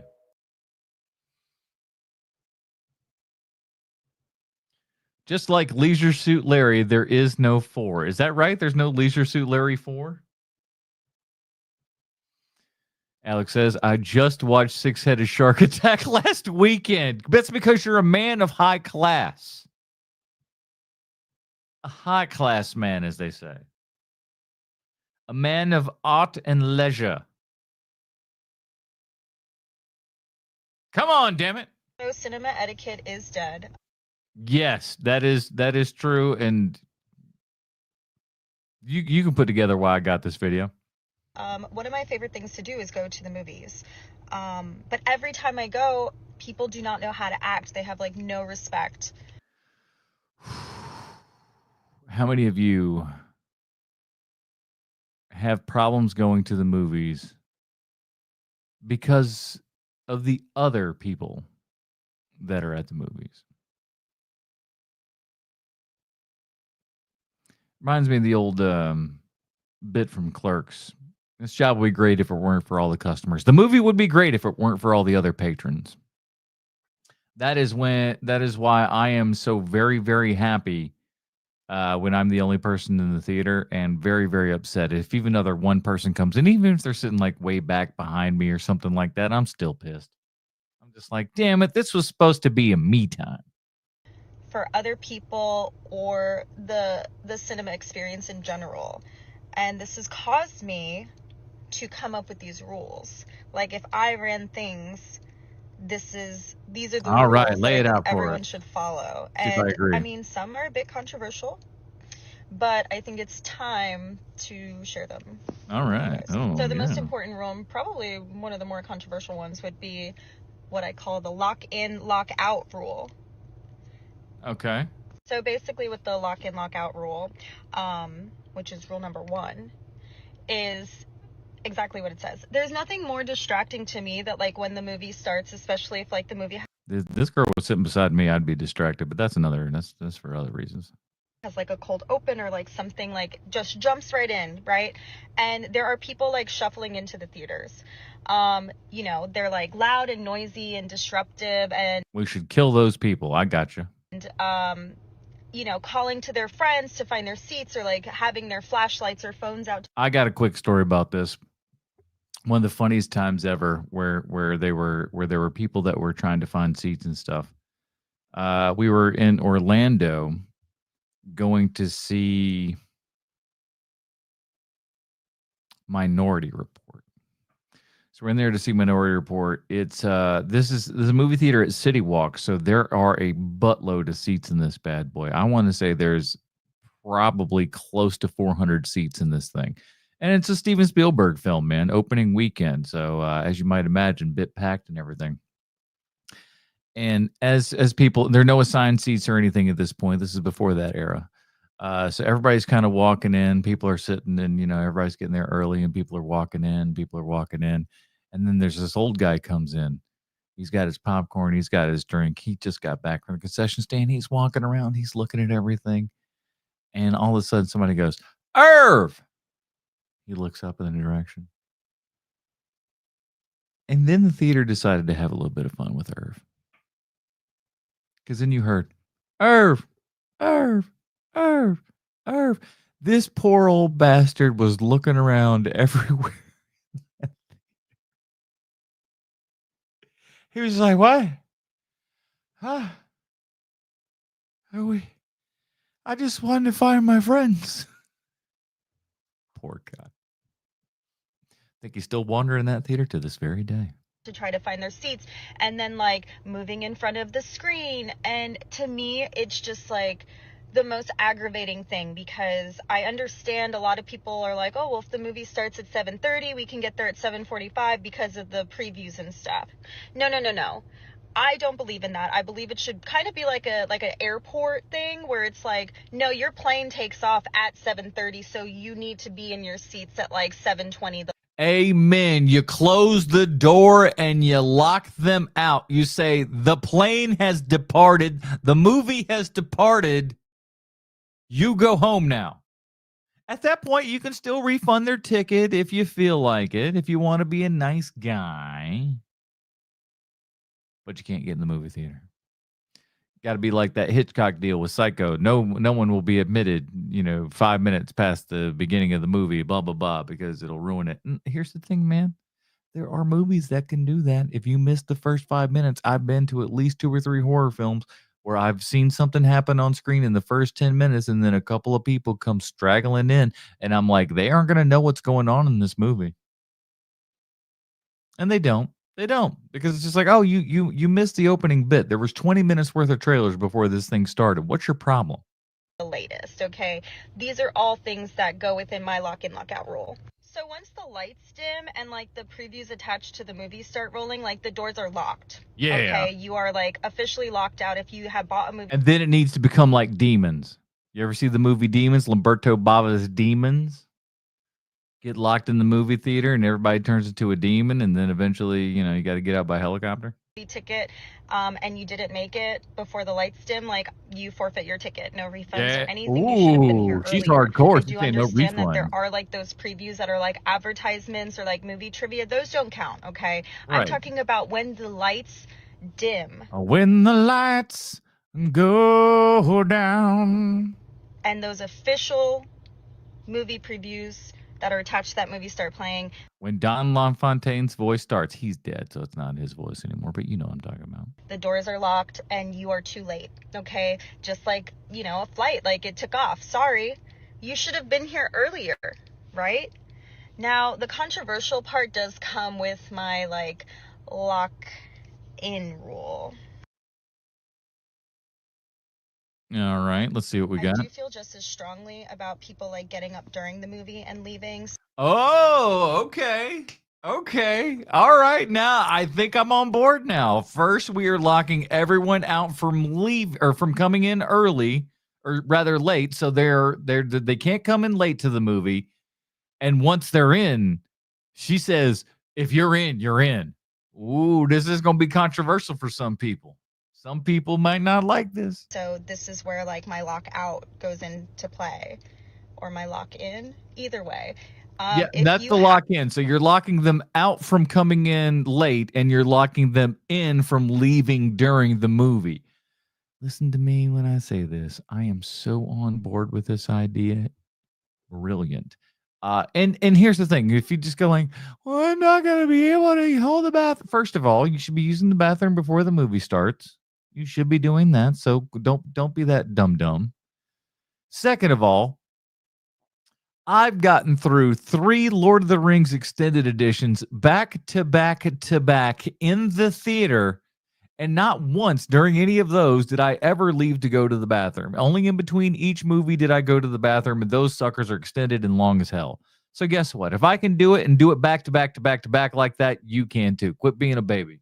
Have to get up and leave the theater for whatever reason, you are not allowed back in. Yep. You will also forfeit the right to watch the rest of the movie, because woo, man, my girl is hardcore with this. I like it. Because I do feel like it's No, this one I've already called dibs on this one, Alex. Shut up. equally distracting, like getting up in the middle of a movie and having to shuffle through these people and blocking their view and being in the center screen and the noise that goes with walking up and down the stairs. Like, it's a lot for me. Like, I'm trying to lock in and watch this movie, literally lock in. And once you leave the theater for whatever reason, if it's a bathroom or a phone call, like, you're done. You should be able to sit through a movie. Yep. Now, be an adult. Learn, like, well, what if I gotta? You need to plan your life a little bit better, and realize that if you gotta go and you gotta be out, there's consequences to your actions. I do have like separate rules for the bathroom. If you'd like to hear any more of my theater etiquette rules, Yeah, I let me would. know. All right. Yes, sir. Agree with all of these rules hardcore. Hold on. All right, listen.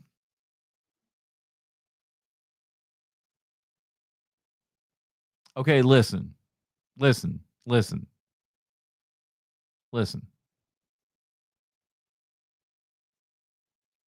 I gathered these things over a couple of days. And what I'm going to say to you is this. TikTok's got an algorithm, right? You'll be swiping. You'll look at stuff and you'll go like, oh, okay. Yeah. Eventually, TikTok will start feeding you back the things that you want to see. Apparently, this is where we're at. Should you be allowed to get up and use the bathroom? All right, sweet. I didn't even know this. Again, I kind of saw her and I was just like, oh, all right, let's check this out. But this is the follow-up for the, all right, part 2 for the rules. Sweet. In the middle of a movie at the cinema. I say no. But here's why. If you're It's adorable, the little. Okay, just saying. If you're new here, I'm going over my cinema etiquette rules, and one of Does this hotel provide adult diapers for Terrence Malick films?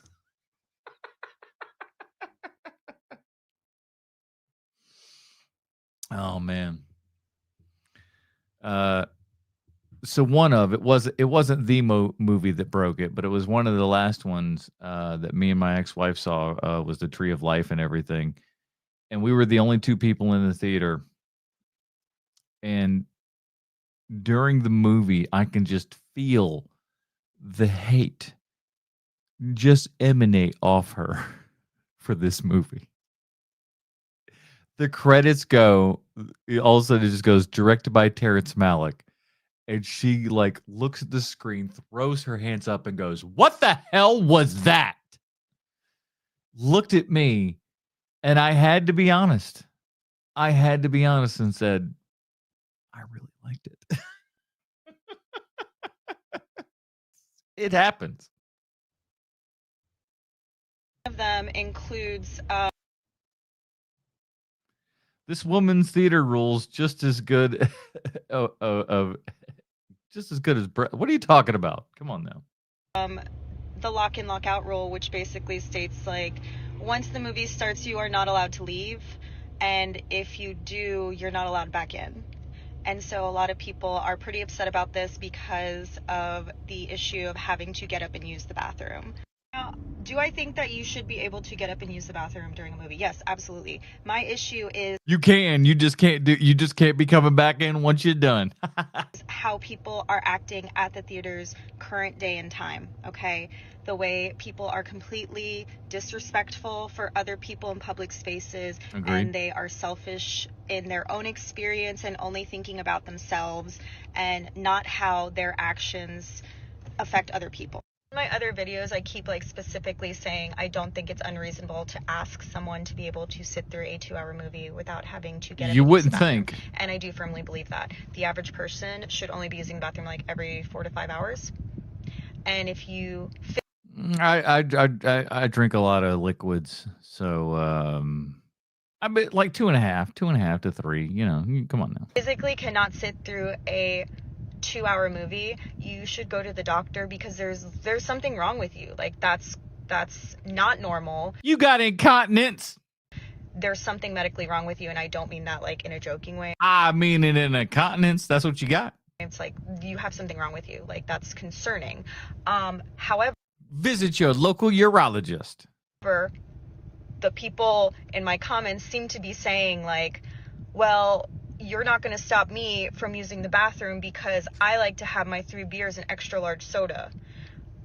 I'm going to have to use the bathroom. 3 beers and an extra large soda? I got news for you, my friend. You swimming. Call the kids, man, because there's a pool happening. Yes, obviously. You are drinking 3 beers and an extra large soda in like a very short amount of time, in a 2-hour time period.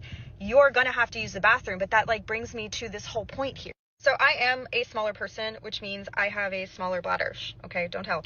But I do have to use the bathroom more frequently than the average person because I just can't She's a tiny little lady. Get off her back, man. hold it, and I totally get that.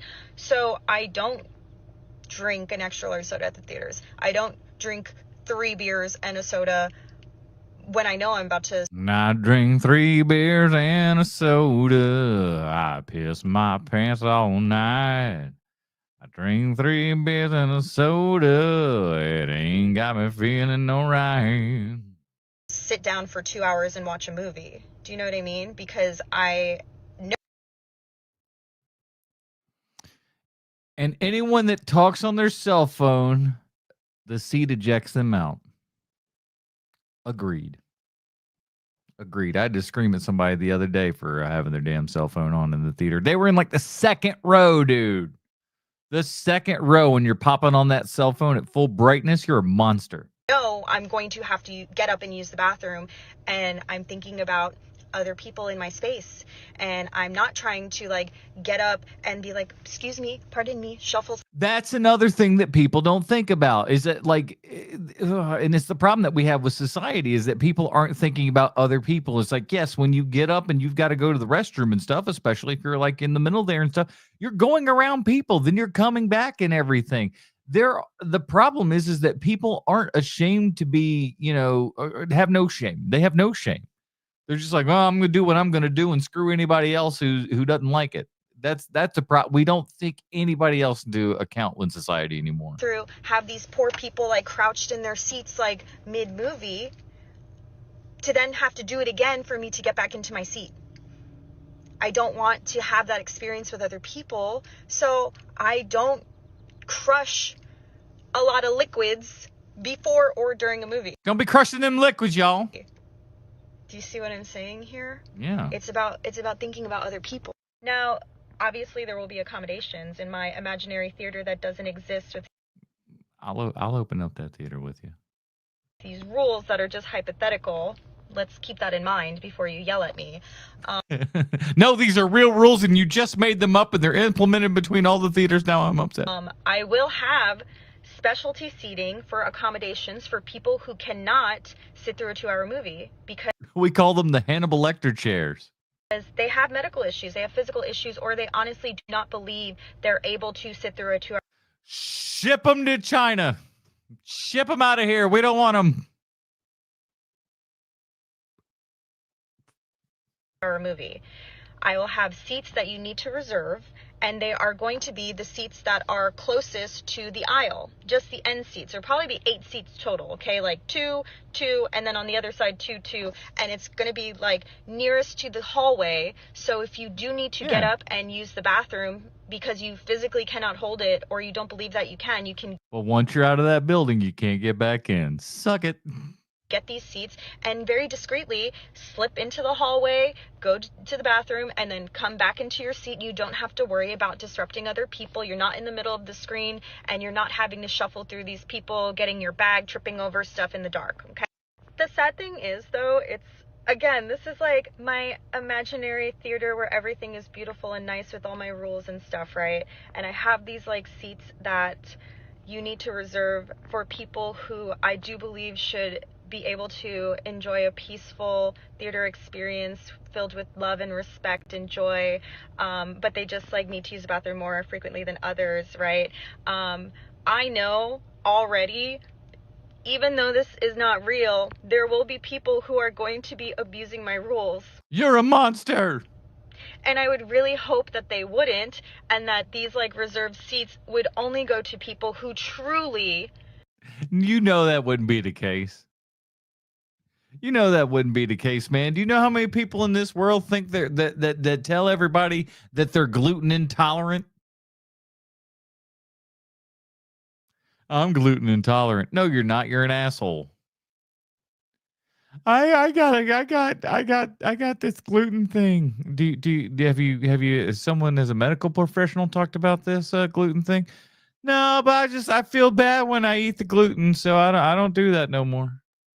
need them and not people who would want to get, one over on me and just treat this as like, these are my seats so I can come and go as I please, and this is my way to cheat the system. Obviously I'm not gonna have people prove that they medically need these seats. It's just My girl's going on forever about this. They've been giving her shit in the comments, clearly. gonna be on the honor system, okay, I know I can make it through a 2-hour But she's a lot like me. She's just like, I've dug this. I'm gonna keep digging. Shut up. movie, so I'm not gonna book these seats. And then the people who are like, I'm not sure if I can, so I'm gonna book these seats just in case I do need to use the bathroom. I already know, even though this is not real, that people are going to take these seats away from the people who actually need them just because they don't want to follow my rules. The crazy thing, I wonder where all the things go in her house. You think she got a place for everything in there? With these rules and stuff, I feel like that's probably the case. She's just like, that doesn't go there. That goes over there. Your keys go in this bowl. to me, is, even though, again, this is not real, this theater does not exist, I wish it did, you can go to AMC where it's still the Wild West. Why are you coming to my theater that doesn't exist in my fantasy land, and you're still trying to break the rules and You can't be breaking the rules coming to my fantasy theater, you piece of garbage. take seats away from people who need them? So I do have rules that I'll get Good God, she's still going, huh? into because I'm committed to the bit now, but for movies that go longer than 2 hours, there are separate rules because, as I keep saying, 2 hours I think is... Now, I will say this. I think that if we get into the land of movies that are over 2 hours, I truly do believe that we can be bringing intermissions back, man. Intermissions absolutely work. I've been to several films with intermissions. Gone with the Wind. Having a 15-minute intermission in the middle of Gone with the Wind is fantastic. You get out, stretch your legs a little bit, use the restroom, and boom, you're ready for the other half of the Civil War. What was another one that the Hateful Eight in 75 millimeter or 70 millimeter? Hateful Eight and 70 millimeter. You would you watch the first half, then again another 15-minute break while they change the reel out there and everything. Use the restroom, refill your popcorn if you want to, come back in, sit back down, boom, you're set to go. If you got a long movie, put an intermission in there. Problem solved. A reasonable time, 2.5, 3 hour, 4 hour movies, not reasonable to sit through the whole movie. I totally understand that, okay? Intermissions are the answer. Yes, I do understand that these rules are kind of harsh, that they're also not real. But you got to listen. Sometimes people have to learn the hard way. Sometimes people need a little bit of discipline in their life. And sometimes you got to be the person to give them that discipline. One of them. Time to watch it. I just feel like having these standards in place. Lawrence of Arabia. Again, another great one that you can get right in the middle of that thing. Lawrence of Arabia, Dr. Zhivago. All these great movies that used to have these intermissions and stuff in it. It's a good thing. It's a good thing. For an extended amount of time would help people restructure their minds and treat others better in a public space so we can all enjoy. Those days are gone. Movies again, and maybe one day after my rules have gone into effect, again in my fantasy theater that doesn't exist, we could then as a society be better and act normal and be able to get up freely to use the bathroom, and we won't have to do the lock-in, lock-out thing because everyone is on the same page. We'll have trained you right at that they're point. doing their best to be considerate of the people around them, and to not You thinking about negatively talking to this affect their movie, you son of movie-going a bitch. experience. Like, that's what this is all about, people. Stop yelling at me. Yeah, don't be yelling at her. Okay, bye. Movie. Yeah, man. A really long take. We kind of went around in circles a couple times, but that's okay. We allow that for hot people, don't we? We allow them to get away with stuff that we don't allow uggos like you and I to get away with. If you and I were repeating ourselves that many times, nope. Sent out to the pasture. Gone. Her, we'll listen to it again. Why not? All right, up next here, I guess I didn't put in a little interstitial in between these. Here's producer Patrick. I like this guy. He's got a lot of sobering thoughts about Hollywood and the entertainment industry out there. Let's see what he says. This here's about movie theaters being dead in 20 years. We're on that movie theater avenue here and everything. Let's see what we've got to say about the possibilities of movies dying. Do you think it'll be 20 years, more, less?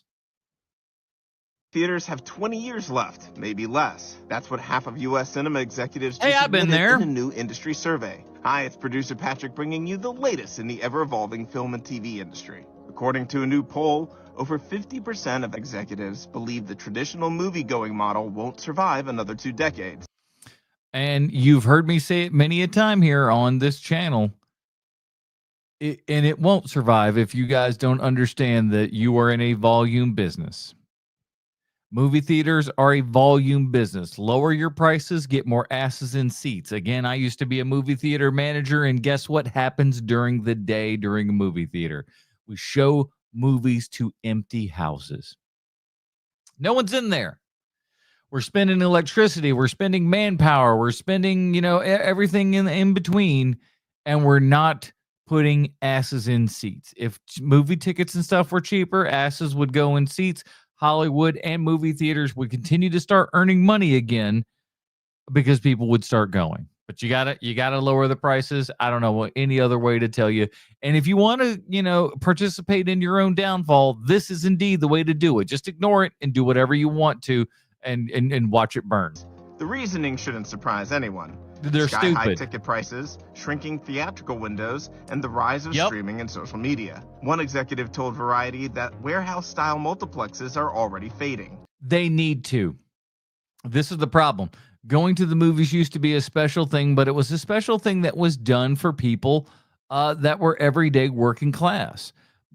The theater experience used to be the live theater experience, which was difficult to do because you could only do it, once or twice a night. You only had so many tickets that were available for it. And so things got expensive.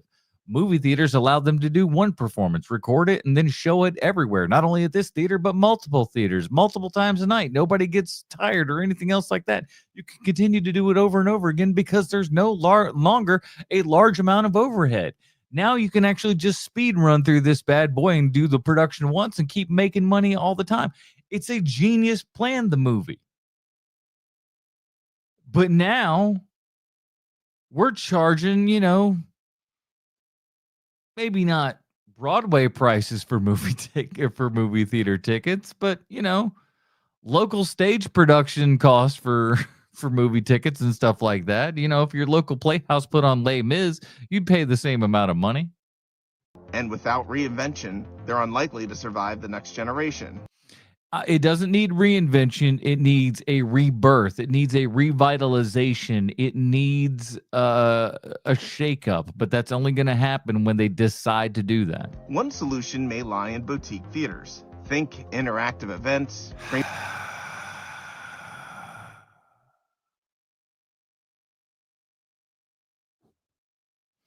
You can't keep trying to reinvent the wheel. Try as you might, you can't reinvent the wheel. You can do other things. I'm not saying that this kind of, stuff couldn't be fun for offsets and stuff like that.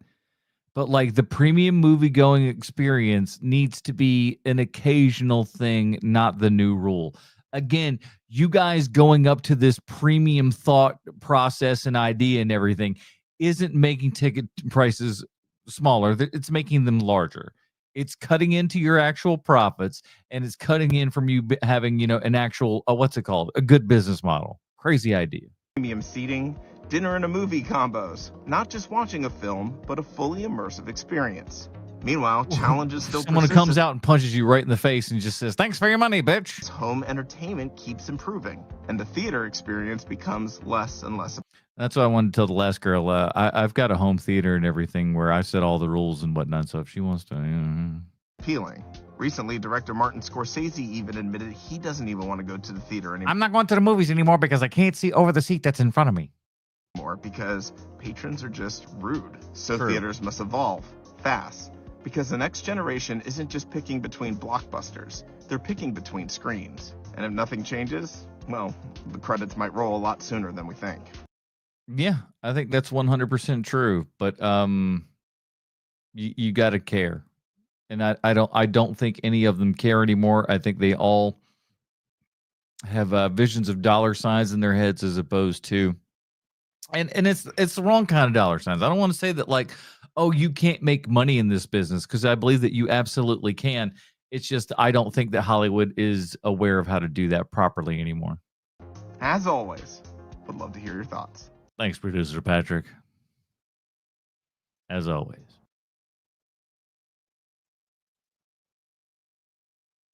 Here are some of the most iconic lines in horror movies, but not in a good way. They're iconic because of how bad they are. Okie dokie. This should be a good one. All right. I like bad takes on things.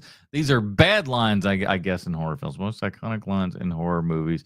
Derogatory. Let's just get this one out of the way. This one is historically looked at for being the single worst and cringiest line in horror movie history, possibly cinematic history. I know, it's bad. But it's from Texas Chainsaw, the one from 2013, where I think her name is Heather. Did I even see that one?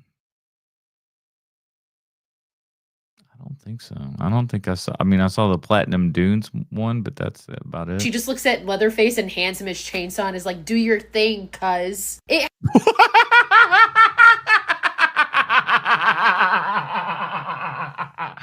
What? What? Do your thing, cuz?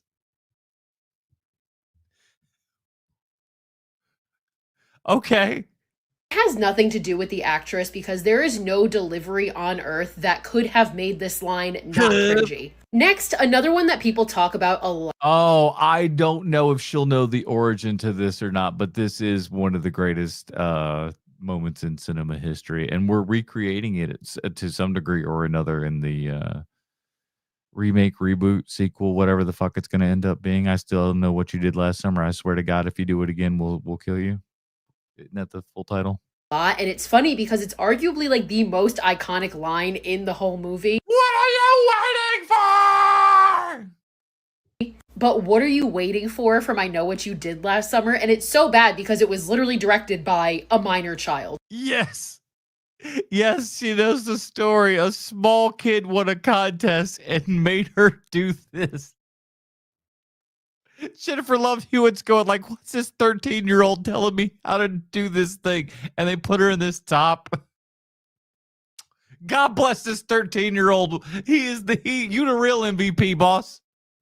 Like some kid won a contest and directed this scene. And this is what we got.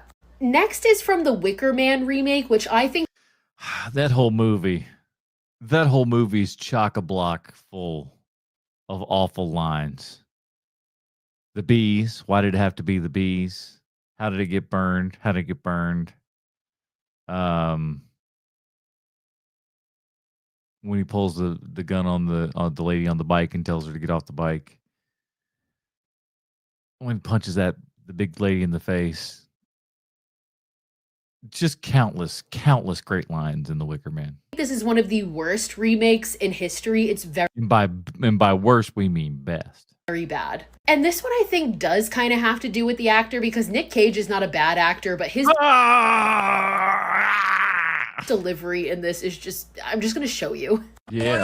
What is that? What is it? Oh, no, not the bees! Why? I think it's basically because all the bees are CGI and stuff, and he doesn't know what's going on and whatnot. So he's just like, I'm going to give them every bit of performance I possibly can here. We are going ape on this, man. Somehow just keeps getting worse. Next is Garbage Day. Yes. Iconically bad line. Mwah. So good. So good. Silent Night, Deadly Night 2.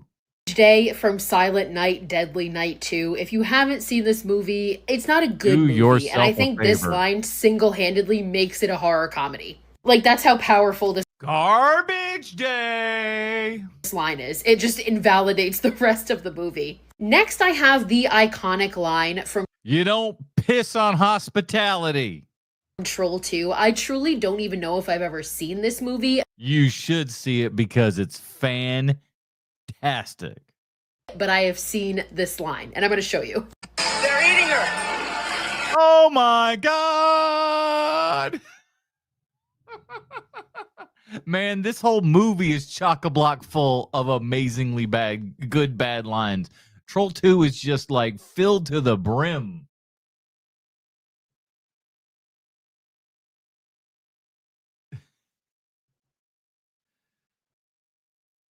And then they're gonna eat me. Oh my God. And then they're going to eat me. Oh my God. Jason, do we want to do another take? I think that's good. I think I got the best take that I could have gotten. I think we're good. I think we're good to go. It's the zoom for me. The fly that landed on his forehead was a paid actor. Finally, another movie I truly don't know if I've actually seen. Listen, if you've seen Shark Attack 3 Megalodon, turn yourself into local authorities. We know you did something wrong. We're not sure what it is, but we know you did it. Turn yourself in. It's the right thing to do. But I've seen this scene many times. This was one of those like straight to video sci-fi What are you talking about? You telling me that this didn't have a theatrical release? Okay, if you say so. movies from the early 2000s, so that should tell you all you need to know. And this is another one I just have to show you. I'm exhausted. Yeah, me too, but I'm really wired. What do you say I take How are you exhausted and wired at the same time? How does that work? you home and eat your pussy? And the crazy I think I accidentally got to the... Oh, well, shit. I'm sorry. I need a better way to do this. Oh my God. We've been going for 2 hours, everybody. I've got more video, but we're going to do more of these later and everything because it's 2 hours. We're 12:30 in the morning. My God. Thank you guys so much for hanging out. Thank you for all of your comments and everything. Everything has been super awesome. Appreciate you guys. If you've got more TikToks, do me a big giant favor, or other things that you'd like to see talked about on the live show, be they, articles and news things or links to other videos and stuff. Leave those in the YouTube, what do you call it? Community section tab over on HMP and everything. Leave those in there, and we would, when we'll put those together for the live show and stuff like that. And maybe we'll get other folks to kind of come on here during some of these lives as well. That is it, everybody. What do you mean that I feel personally attacked? Personally attacked for what? I ain't attacking nobody. But I listen, man, we've been here a long time. There's been, we had a little hiccup there at the beginning part of the stream and everything, but we handled it. We handled our stuff. Oh my God, the night bard's coming in at the last second. Oh my God. You come in here at 12:30 in the AM on the East Coast, night bard. Holy smokes, buddy. All right, the night bard's here. I'm going to do one more video. I'm going to do one more because the night bard showed up. I'm going to do one more. You got me.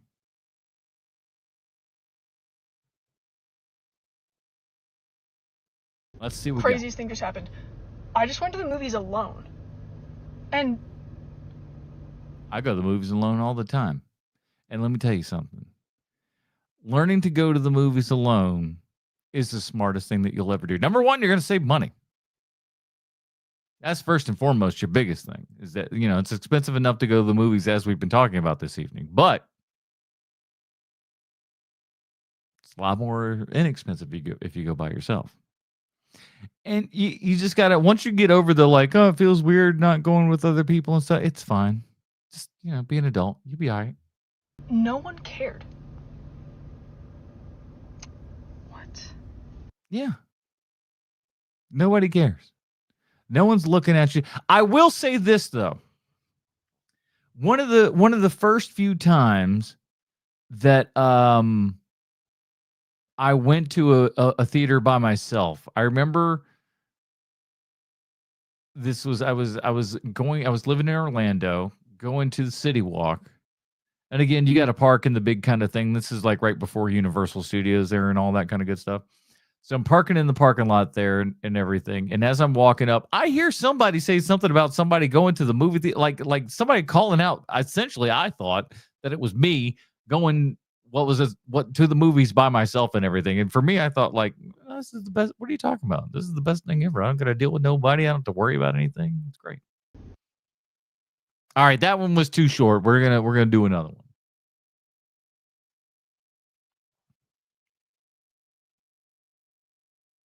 I love that the new Superman movie uses the original theme. It's so fire. Yeah.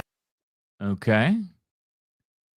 Superhero themes are forgettable now. And this is correct though. I do like how when we saw the trailer, and I hope there's more of it within the film itself for James Gunn's Superman, is that we have John Williams' score in there. And I think that is absolutely integral to Superman. And I think taking any of that away is a stupid mistake. Hey, you want to know something funny? Please don't say my music tastes trash, bro. I only listen to Benson Boone once. No, bro, look, hum the Superman theme. I don't know what Benson Boone is. Superman thing, we can do that, can't we?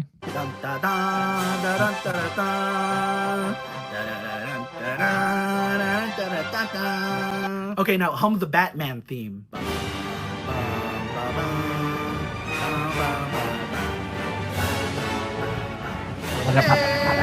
Hum the X-Men theme. Now that one's good, but do the better one.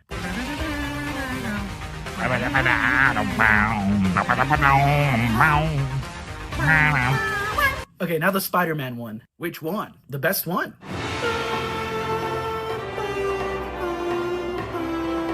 I don't know that I would have been able to do the Spider-Man theme, to be quite honest with you.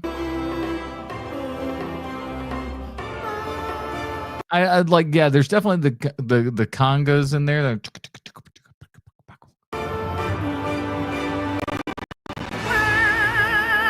Okay, great. Now hum the Doctor Strange theme. Oh, now hum the Thor theme. What is this? The Guardians of the Galaxy theme? Hooked on a feeling. No, not the songs, the theme. I can't. I do Captain America. I don't know the other. Captain America, like it's going to be a tough one to kind of hum out and everything, but I think we all know that one when we hear it. At least it may not be. It's not as John Williams hummable, I suppose, but you know, the ones that are so forgettable, and that's what's so funny. Because of the homogenous way these Marvel movies are made, no music stands out except for the ones that repeat. But why though? Marvel movies now, especially as Disney owns them, are meant to do one thing: sell tickets. Inspire wonder and provide science fantasy escapism. Make money. I told you. Oh, okay. And making money costs money. So these movies have to be. It costs money to make money. It costs money to make money. Make money. It costs. You know what happens. Made fast, quick, and on a deadline. And because these movies are on a deadline, they don't got time to come up with an interesting or memorable score. Yes, bro, the music is so predictable too. Like if you want an action scene, the music's probably exciting strings and fast drums. If you want a sad scene, it's light piano with a meandering violin. Oh, that's true. It is predictable. And also blend into the background. New scores don't stand out because they're not supposed to. Okay, look, what do you remember after watching a Marvel movie? I remember awesome action scenes and epic dramatic moments, often undercut by a funny joke. And there's always music playing underneath it. Now, Marvel has been around long enough to know what to prioritize, okay? Moments are remembered, not music. That kind of sucks. Hey, but that doesn't make Winter Soldier a bad movie, or Guardians of the Galaxy, or any... Yes, it does. Game. Well, the Avengers score, I do know. Because of the repetition. They play that theme a lot, but as for themes for individual heroes, nah. And because everything is so homogenized, they don't even try to do anything with the score. I mean, take like Wonder Woman. Gal Gadot aside, Gal Gadot way off to the side, the Wonder Woman theme was memorable. Enough champagne to fill the Nile. Oh, hi, doggy.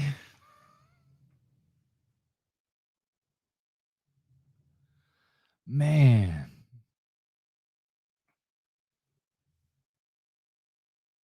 What do you think the next Wonder Woman's going to be like? I just kicked the trash can. Sorry. And different, and they played it so many times, but hey, that made it stick. Yup, that's what these movies are missing, a memorable and unique score. Marvel forgets that a good score can elevate a movie from being okay to great. Oh, I'm so sure half of Star Wars' magic is due to John Williams' score alone. I believe that to be correct as well. I think a large, don't tell him I said this, but I think a large portion of Steven Spielberg's success is due to John Williams. I think John Williams takes an already great Steven Spielberg movie and just pushes it to that, pushes it. Of course, they had to reuse his theme for the new Superman movie. It's so iconic. Do you think they'll ever fix this problem? I believe they're trying to do something different. I mean, Marvel has heard this critique before. In fact, they actually just composed an iconic theme for an iconic superhero team that has had movies before, but never an iconic score. Which heroes?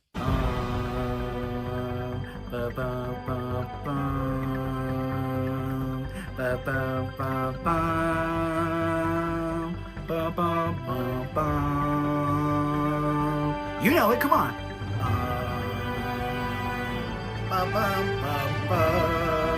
Okay. What is this?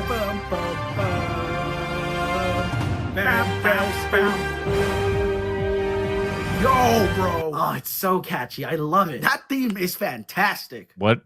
Say that again. Oh, was that the theme for the Fantastic Four? Is that what that was supposed to be?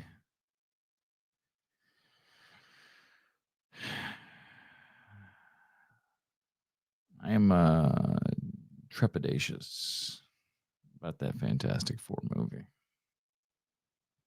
A lady Silver Surfer? Not in my America. One more for the night part. Let's go to a comment.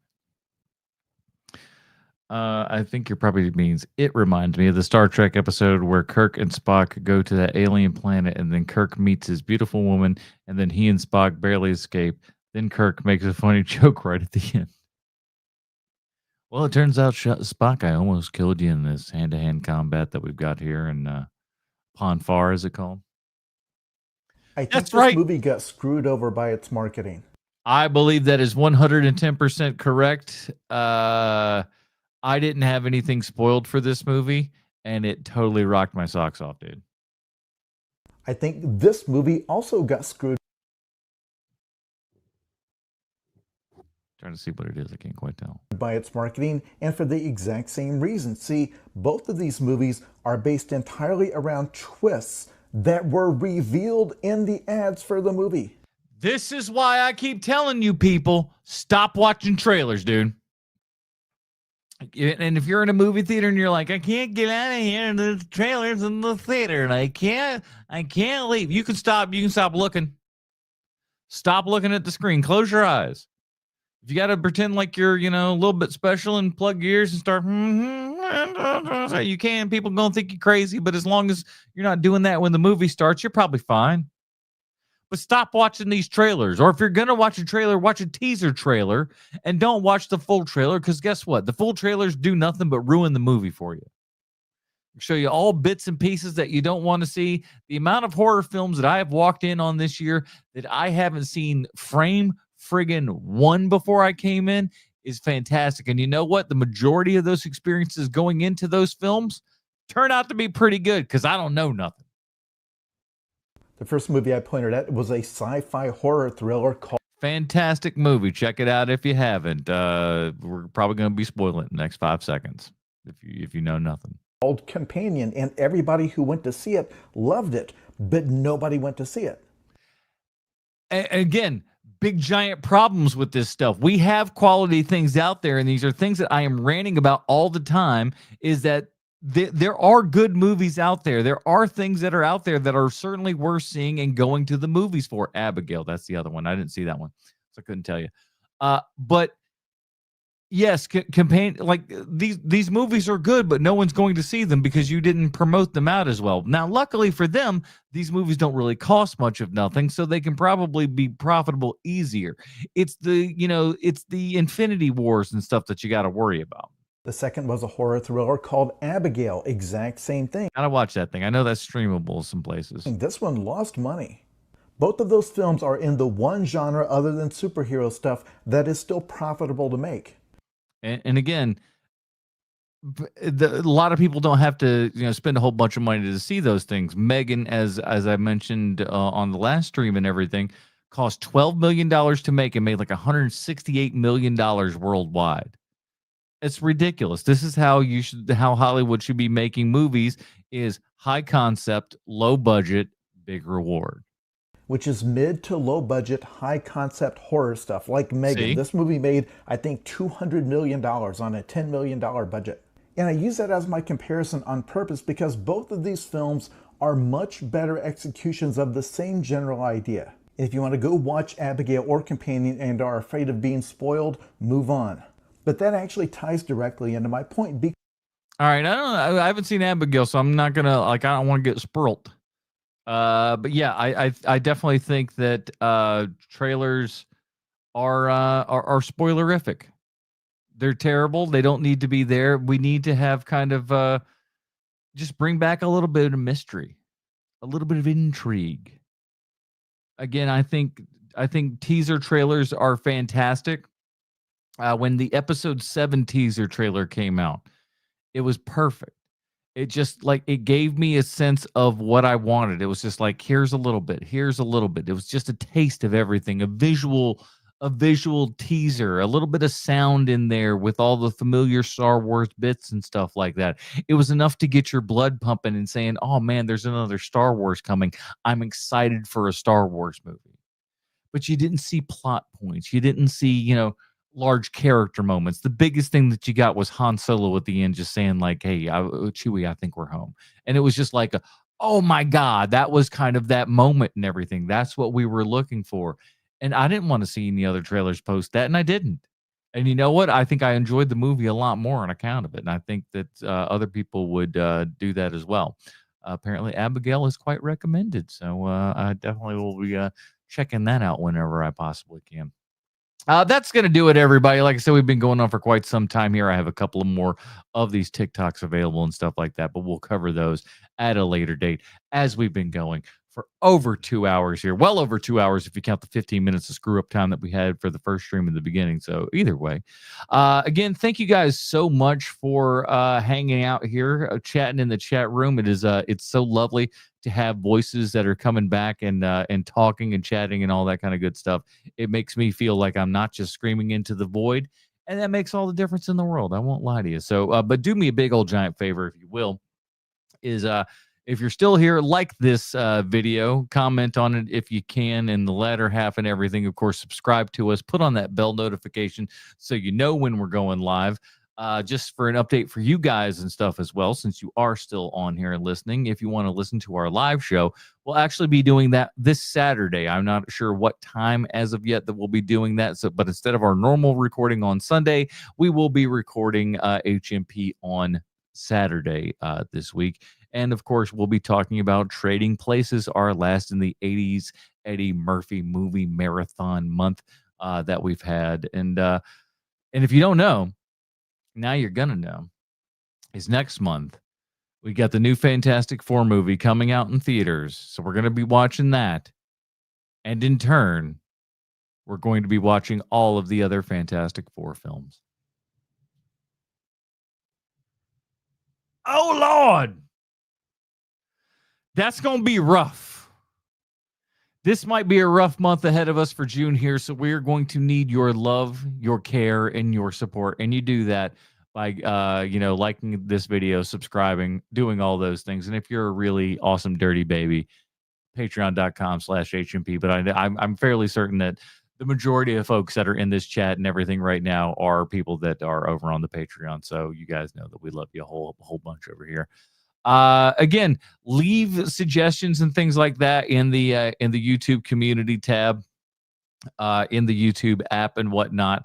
Hopefully I'd like to see more things from you guys and stuff, things that you would like me to talk about or respond to, or any of those kinds of things. And I'll be keeping more of these movie TikToks, because this was frankly fun and easy enough to do. And if you know anything about me, you know I got some opinions about stuff. So that is it, everybody. Again, I might do this some more tomorrow. We might do it after that. Who knows? I don't really know. But keep in touch. And I love you guys. Appreciate you so much. And we'll see you next time.